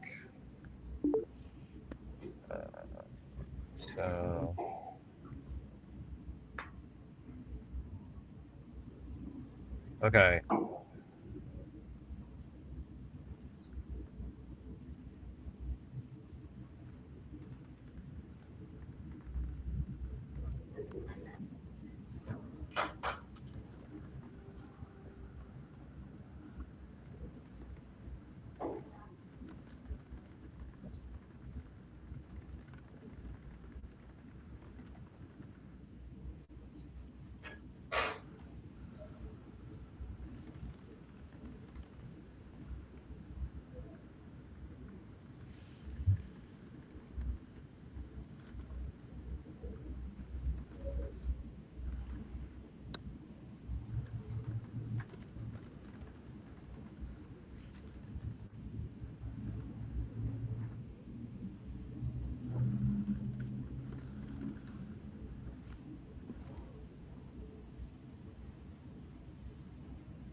So why doesn't everybody pull this up? And I'm going to propose. I'm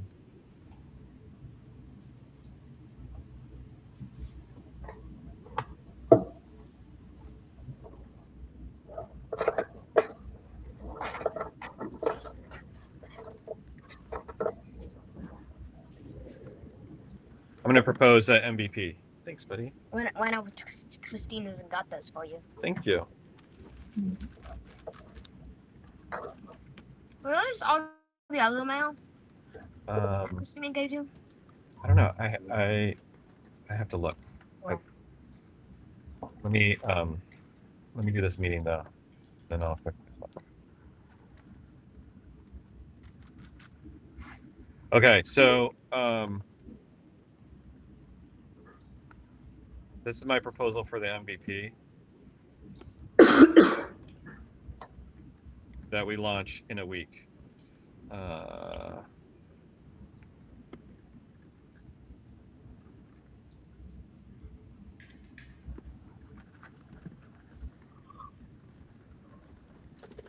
Daddy, wait, can I have some of this? That's Daniel's. You have to ask him. He's on this call. You can ask him. Oh, Daniel's? Yeah, he's staying here. Where even is he? You hear him? Well, like, There he is. Oh. Do you see him? why are you going to watch me pivot today? I am going in. Oh. I just wanted to make breakfast for you. So I don't know what Mark wants, but you can give him. he wants some of your. No, I don't. You don't? I don't. Why not? I don't. Okay.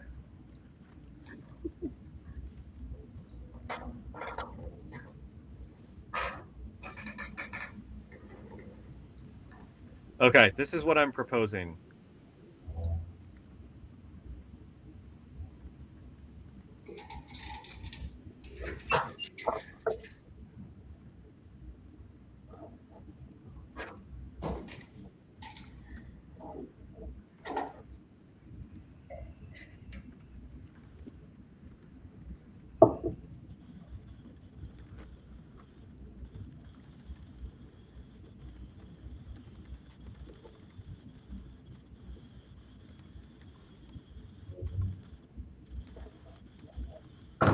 And I would love a reaction to it.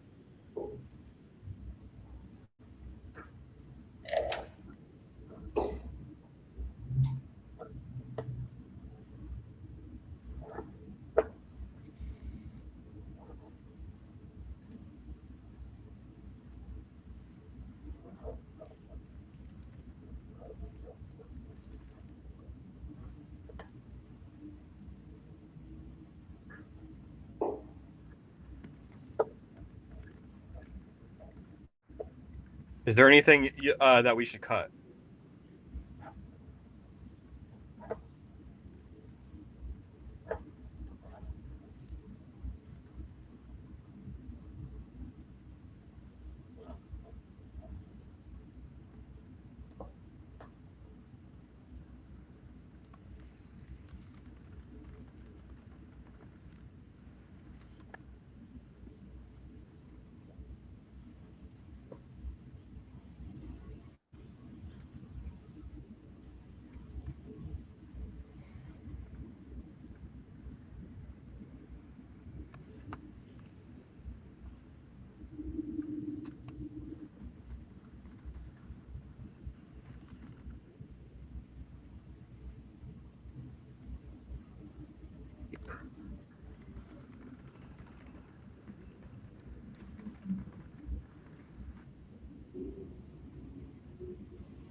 Any questions about the spec?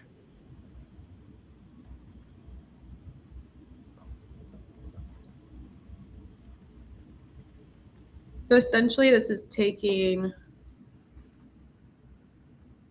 the how-to or seed kind of structure and focusing it on just different types of Domo setups. I mean, or it's just refiguring our how-tos. Think of this as the builder index. So there's a Domo leaderboard. Builder index. Yeah. Right. You know, and it's going to be like a table. I don't know what the UX there's something about the leaderboard that people solve or that people like. Sorry, right? I don't, Mary. Maybe I think you and I should talk more about this, right? You know, but then there's like a use, duplicate this Domo link.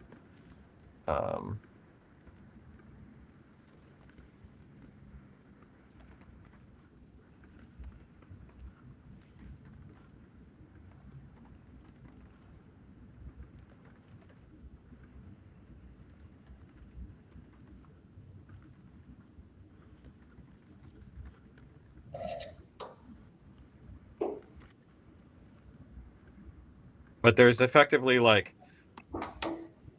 like, so this is, in some ways, this is like taking what Daniel's doing or what we learned from Daniel and OpenClaw and to the extreme where like you have a leaderboard of domos that you can interact with, a bunch of them you can interact with, right? Some might be a video, right? Like the life dashboard, this, so like,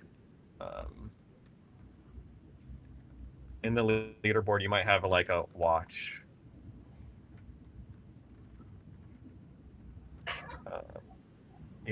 which is like pops up a video or something like that.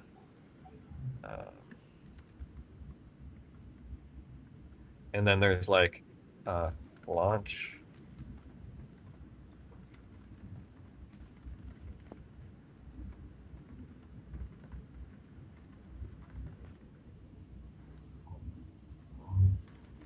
This actually, so there's like a leaderboard where you can be like, oh, this is actually a live one. I can go check it out. And then I want to launch my product and I want to be able to have a chat that can explain the product, right? And so I can duplicate this Domo and customize it and run it in my infrastructure.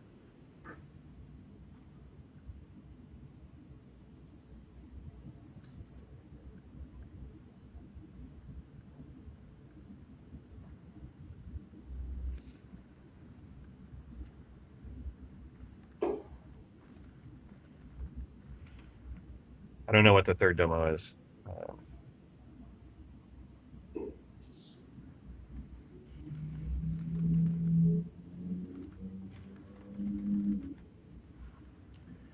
Does that answer your question?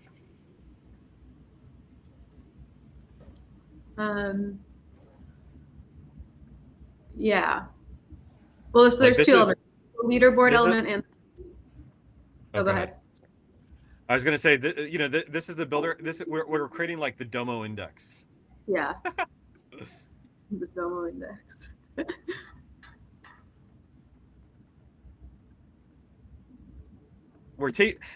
In some ways we're trying to learn and iterate, right? And one of the things that's worked is this leaderboard, and people on this leaderboard want to learn from each other, right? Yeah. And so it's like, okay,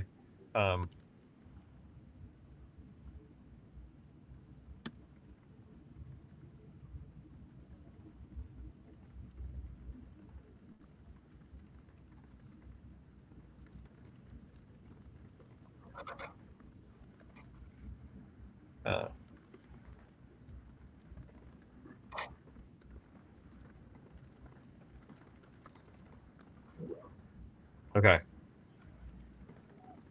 Were you going to say something?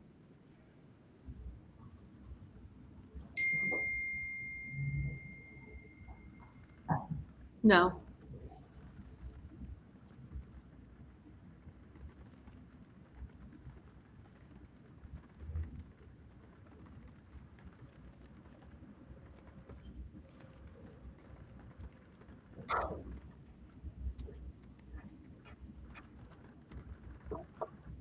You know, the key jobs to be done are like, you want to see real demos that actually work, and you want to, and easily and you want to get credibility for building a real demo that works, you know.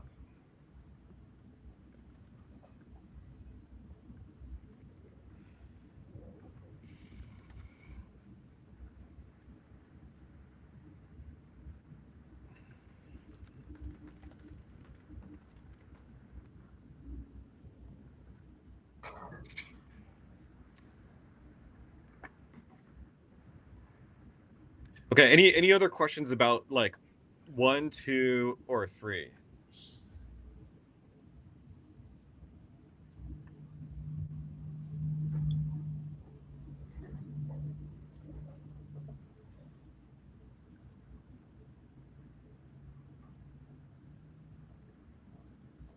Yeah, the story doesn't make a ton of sense to me. Like What doesn't make a ton of sense? the story of this. Like I feel like we should lean more heavily onto like the message vault part or some of the like native, like the local part of the Mac, right? Like if you just have a domo, like if you were to try to put the manage my life domo and launch something like that next week, that's no different in my mind than like the how-to guide.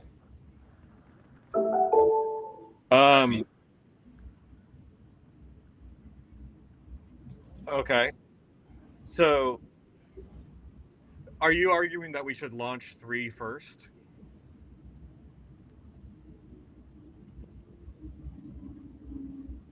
I think three feels like a different. If you add 3 in, I feel like it now feels like a very differentiated. Right? Oh, it is. It is. Yeah. The goal is by Thursday that we're done. We're doing 1, 2, and 3.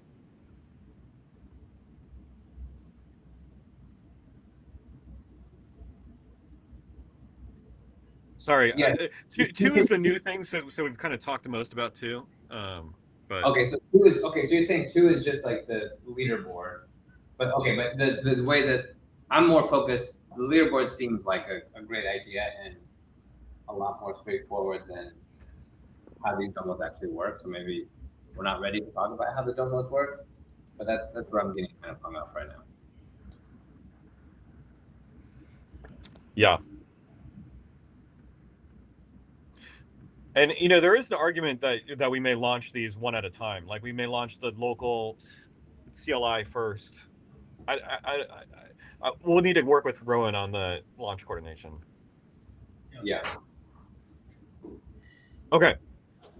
All right. So what I would like to do now is I'm still too confused to ask more questions. I just want to throw that out there. Like I don't have a grasp.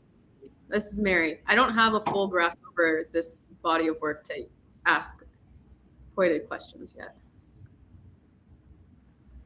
Okay, should we? Yeah, maybe? Can we break down what, like, in your mind, like how to manage my life domo would work? Like, and for me, and probably for Mary too, it sounds like would be helpful to know, like, where is the main agent? Like, is this agent running in like one of these like lightweight Cloudflare things that I was subscribing, like in the cloud, and then it communicates with Yeah, so it's hosted on Cloudflare. It has access to my Mac and can query my Mac in the same way I just demoed Claude Code was able to query my Mac, query Message Vault, right?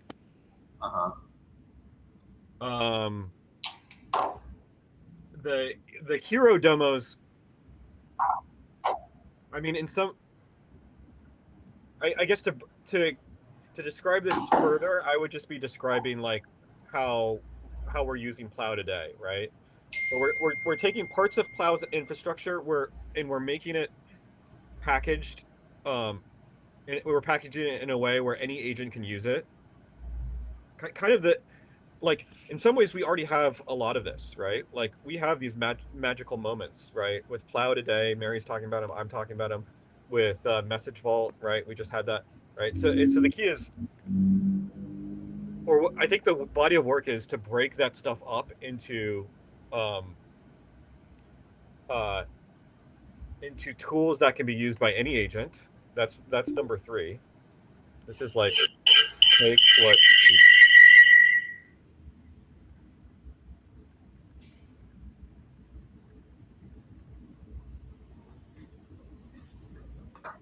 That's this body of work. We already have these tools working, to some degree.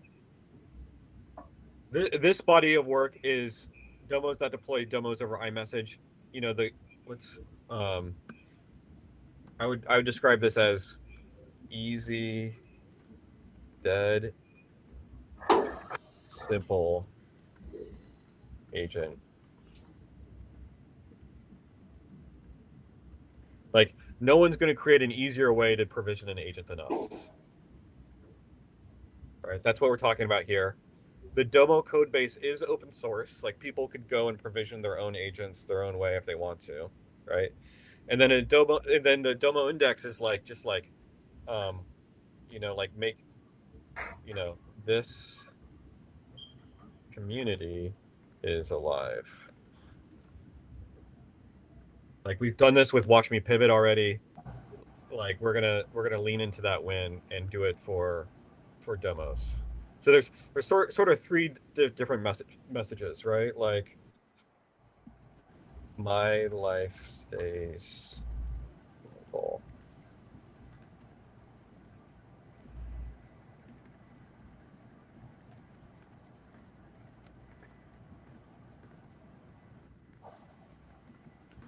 My life stays local. That's this body of work. We've invested in that already. This community is alive, and a dead simple agent provisioning. Okay. Is So when this you say making for number 1, like, I would imagine it's not open source as much as it is like AR. Like, is the Mac CLI going to be open source?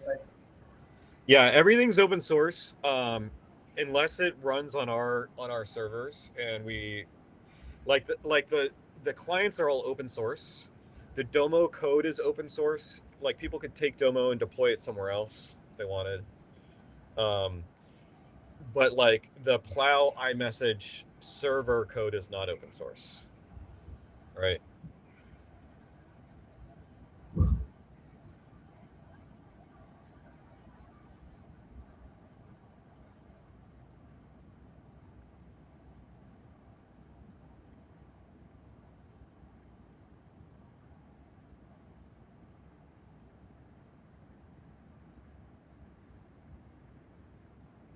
Okay, so then just to reiterate, we're basically taking Plow as it is today, making it the functionality of like the access to your Mac CLI. The agent, the LLM, for the most part, lives cloud now. They can be anywhere and just communicate with the CLI and then get access to the great stuff from the all of that. Like, maybe there's some LLM on the Mac CLI, but it's not like the agent thing. The thing we need to figure out as far as the local LLM is running a Mac OS embedding model. So I ran the embeddings that I used, like for Message Vault, I used with Olama, and I don't know if there's like a better option, Yeah. And then we may have a long-term memory manager on top of it, like nightly dreaming with a local model. Essentially creating a kind of a fact database, like Mary's flying into Seattle on this date, And then when we think about like external, so Message Vault's like a great archive of your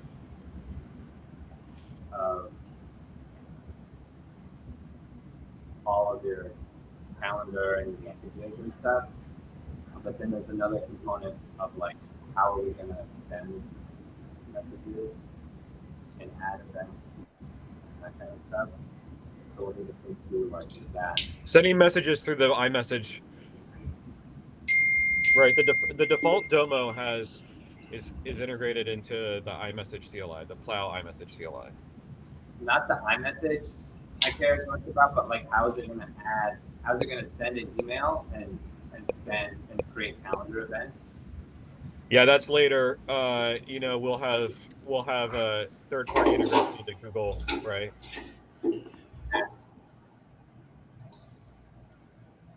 Okay. So And then you don't care if that's happening actually in the cloud or on the Mac. what I don't want to do is export my entire life onto the cloud. I'm okay with Domo using the Google API to send an email, but my life has to stay on my computer. And as another fast follow would be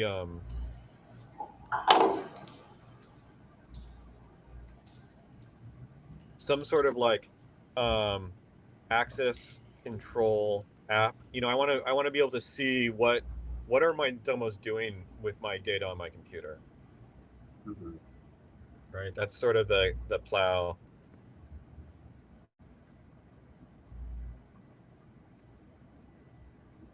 I don't know. What's all this? You all know what I'm about to show, though.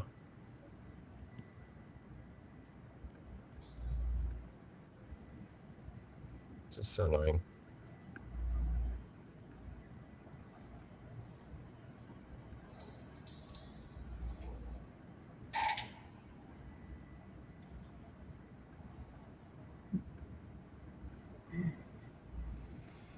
Hey, really? This is why Jonathan says don't rely on the menu bar. But, okay. Yeah, so there's some sort of access control app.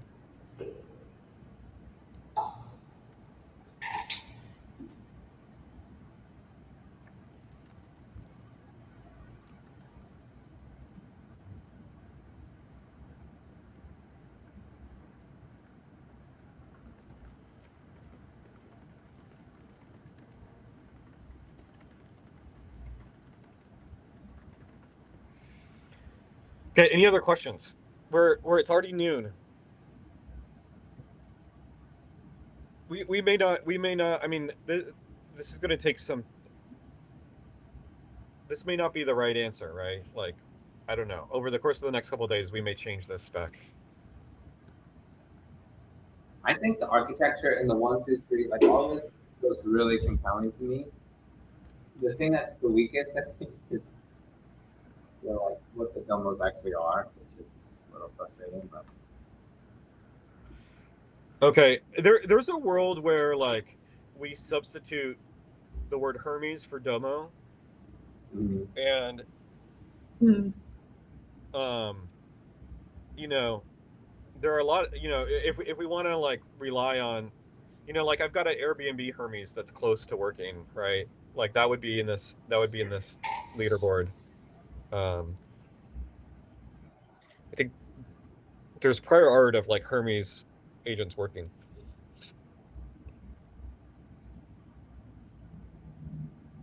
Okay, so let's say we do this work.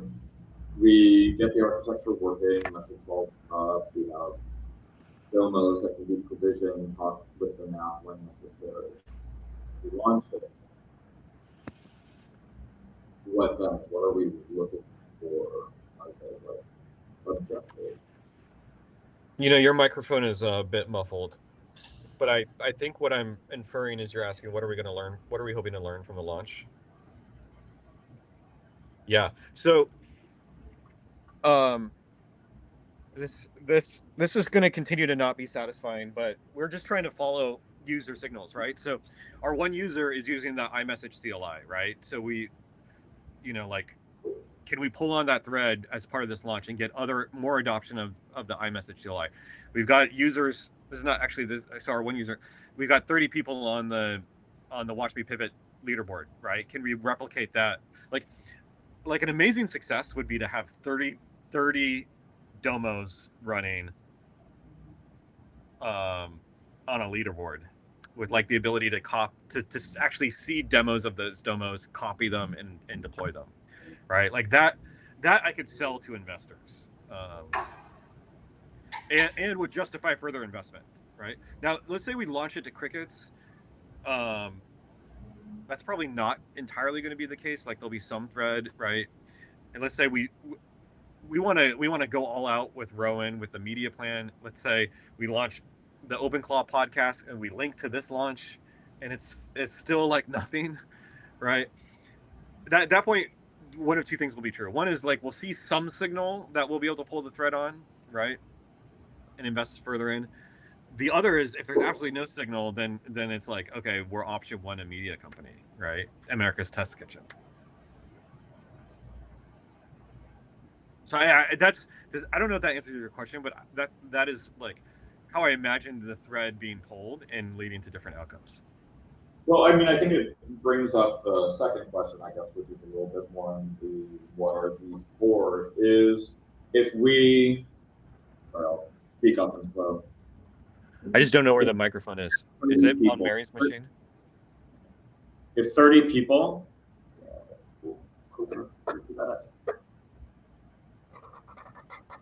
30 people is a good number. What do we say to try to entice 30 people to try it? We can't tell them in architecture that doesn't mean much, right? So what's our pitch to get them to install and use this? I mean, I think this is the easiest agent that solves a real problem in your life and does it while protecting your privacy. And the real problem is like you can go here, you can see somebody else who has the same problem as you, and they are solving it with a Domo. Oh, you manage an Airbnb. There's a Domo Airbnb, and you can actually see how it works. Oh, you have a busy calendar and you don't love passing all of your information onto the internet in order for someone to manage your calendar. You can see a Domo that solves that problem.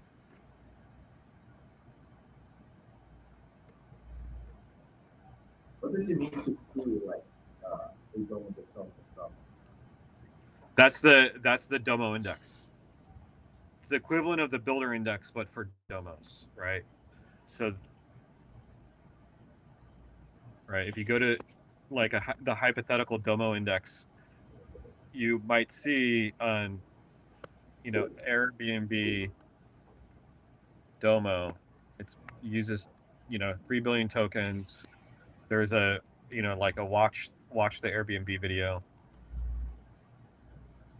There's a duplicate this Domo. You hit that button and then it sets it up for you. It walks you through how to set it up for your situation. Bye. Thank you so much, Carola. Bye.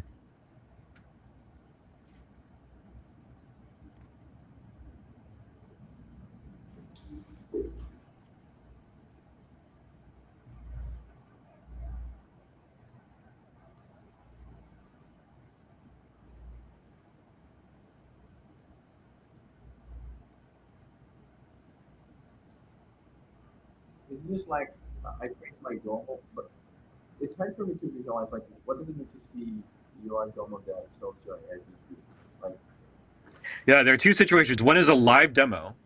We want to enable live demos because we know they work well, right? So for some demos, you may be comfortable exposing it to anyone on the internet, right? My customer support demo or my sales demo or my product launch demo that integrates with X. You want to try this out? Go to X and actually message my demo. It's actually a link, right? So in this Domo index, this one actually links to your product hunt launch, the launch my product demo, right? Links to an actual product hunt launch where you can interact with the demo, right? Or maybe it links to your Instagram, or maybe there's a manage my social media demo.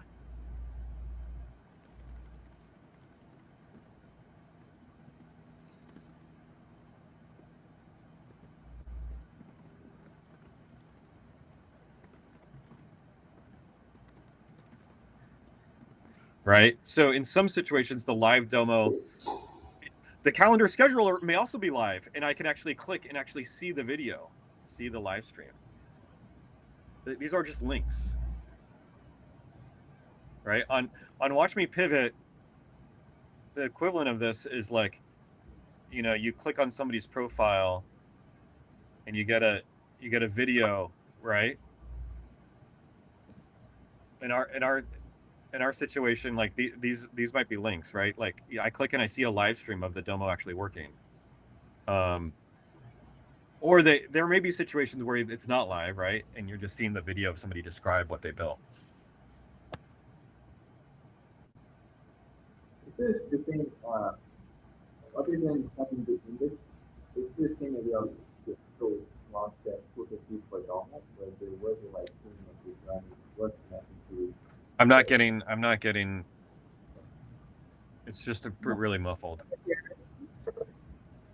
My question is, other than the index page, this feels really similar to what we did with Lucas Domo launch, where there was a live stream of the thing running, where I could test his Domo calendar by talking to it on the chat.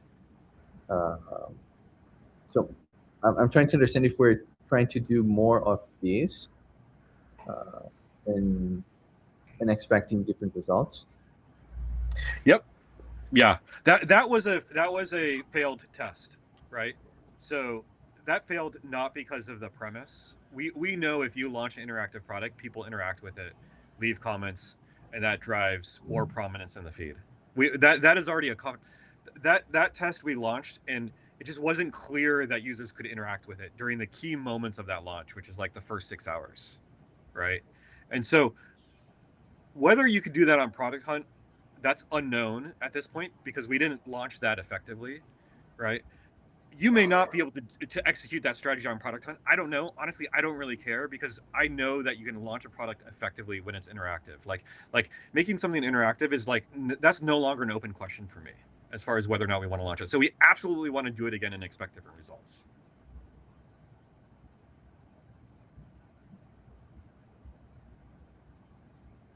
In fact, I don't really want to launch products that are not interactive going forward. Like there may be situations we have no other option, but that's just like a default posture for us.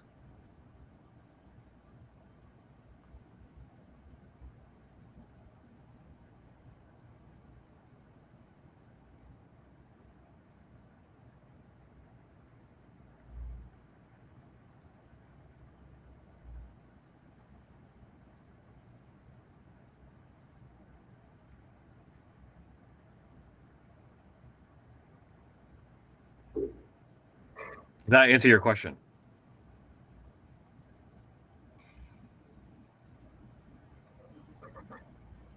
I think so. It's clear that we want to make interactive products. If you launch something and it's like buried in a comment somewhere that it's interactive, it's just we know that's not going to work. That's I mean, we could have guessed that before. I'm not like knocking the launch. We're doing all this so quickly, right? Like.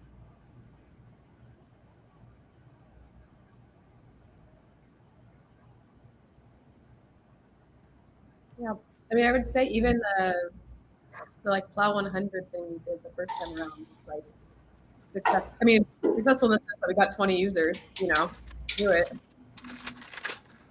There was a different type of interactive element to it, but.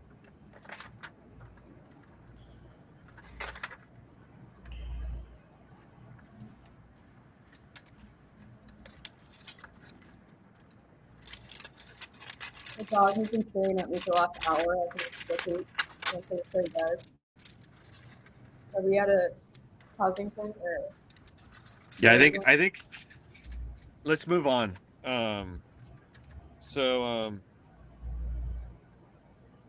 Let's there is something we need to do though before we finish, which is we need to assign ownership. So I'd like everyone to go to this doc and highlight in your color. So Mary, you're going to own just like kind of the overall user experience.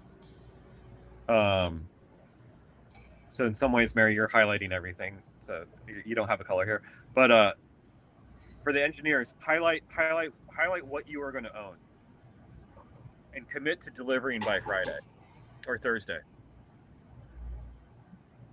And if it's not highlighted, then that means we don't have an owner. Like we can't do it, right?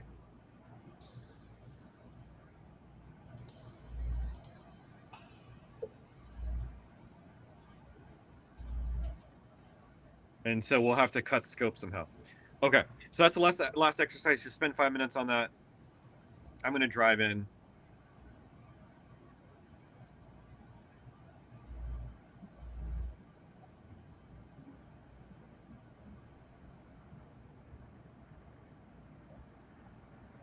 How's everyone feeling?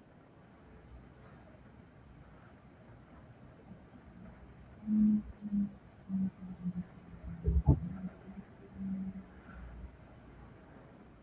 just have to dig in. Pull some dirt. What's that? Said till some dirt. Dig in.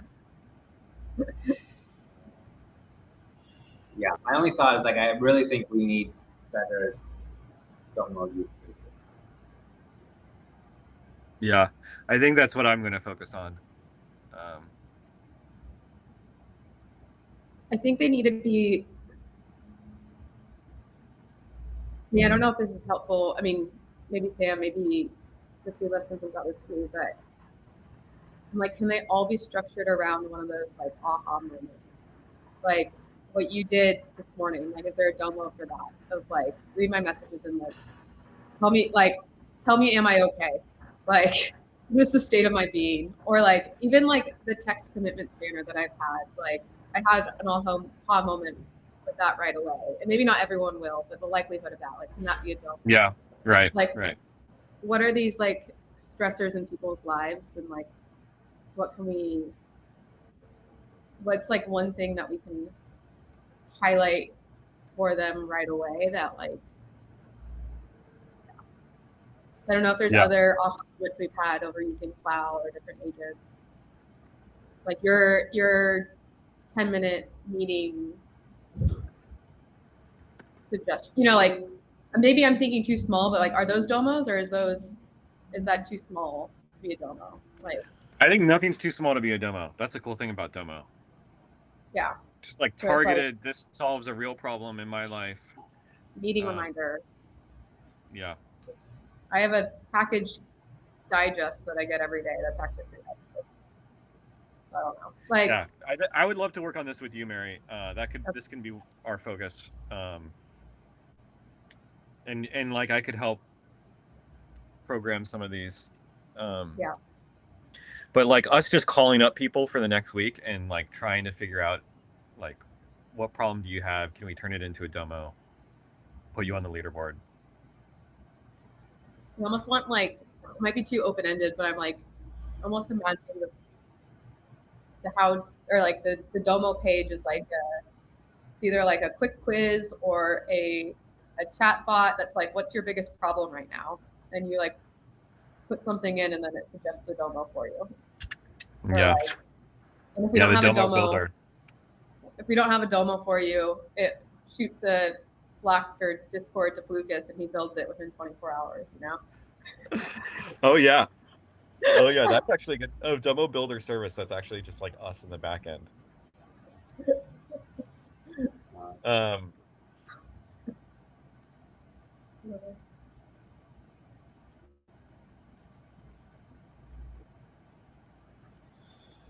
You sit down on the therapist couch.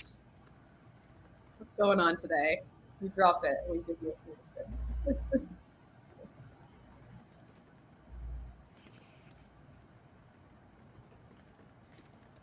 Okay.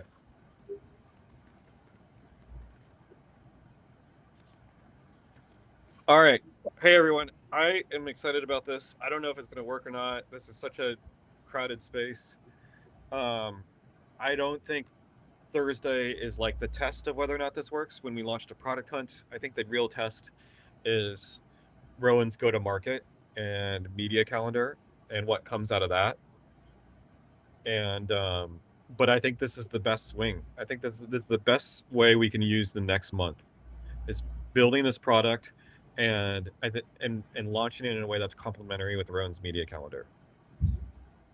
And if we do that and we freaking launch a podcast with the founder of OpenClaw and like co-launch this and it launches to crickets and we're like promoting it on our socials and we've got this kick-ass video and like no one gives a shit, like we swung for the fence. You know what I mean? Like if we're doing a media business or like an America's Test Kitchen business, like we'll do it knowing like we built something that at least we're excited about.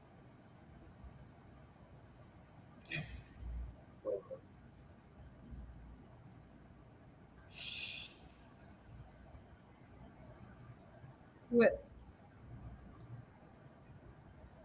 I'm going to be focusing on driving Domo FOMO.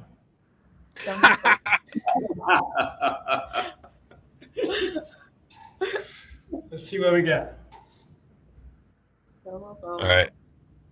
We gotta like rebrand like dumb, obvious. What is an MO? What does Domo stand? Yeah. Where did Domo come from? Sushi restaurant. Sushi. Oh, my favorite sushi restaurant. It means like home or something, right? Like Domo sushi. Is that really where it came from?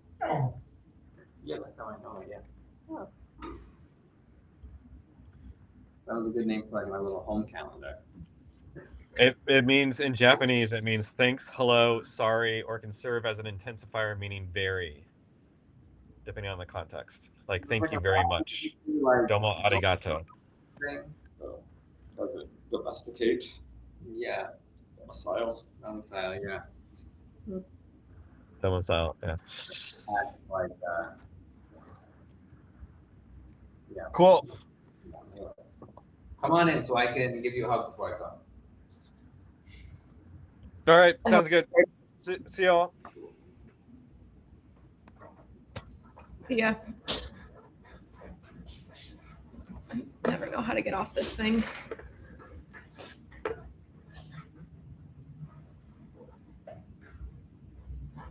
How do I leave? Oh, leave.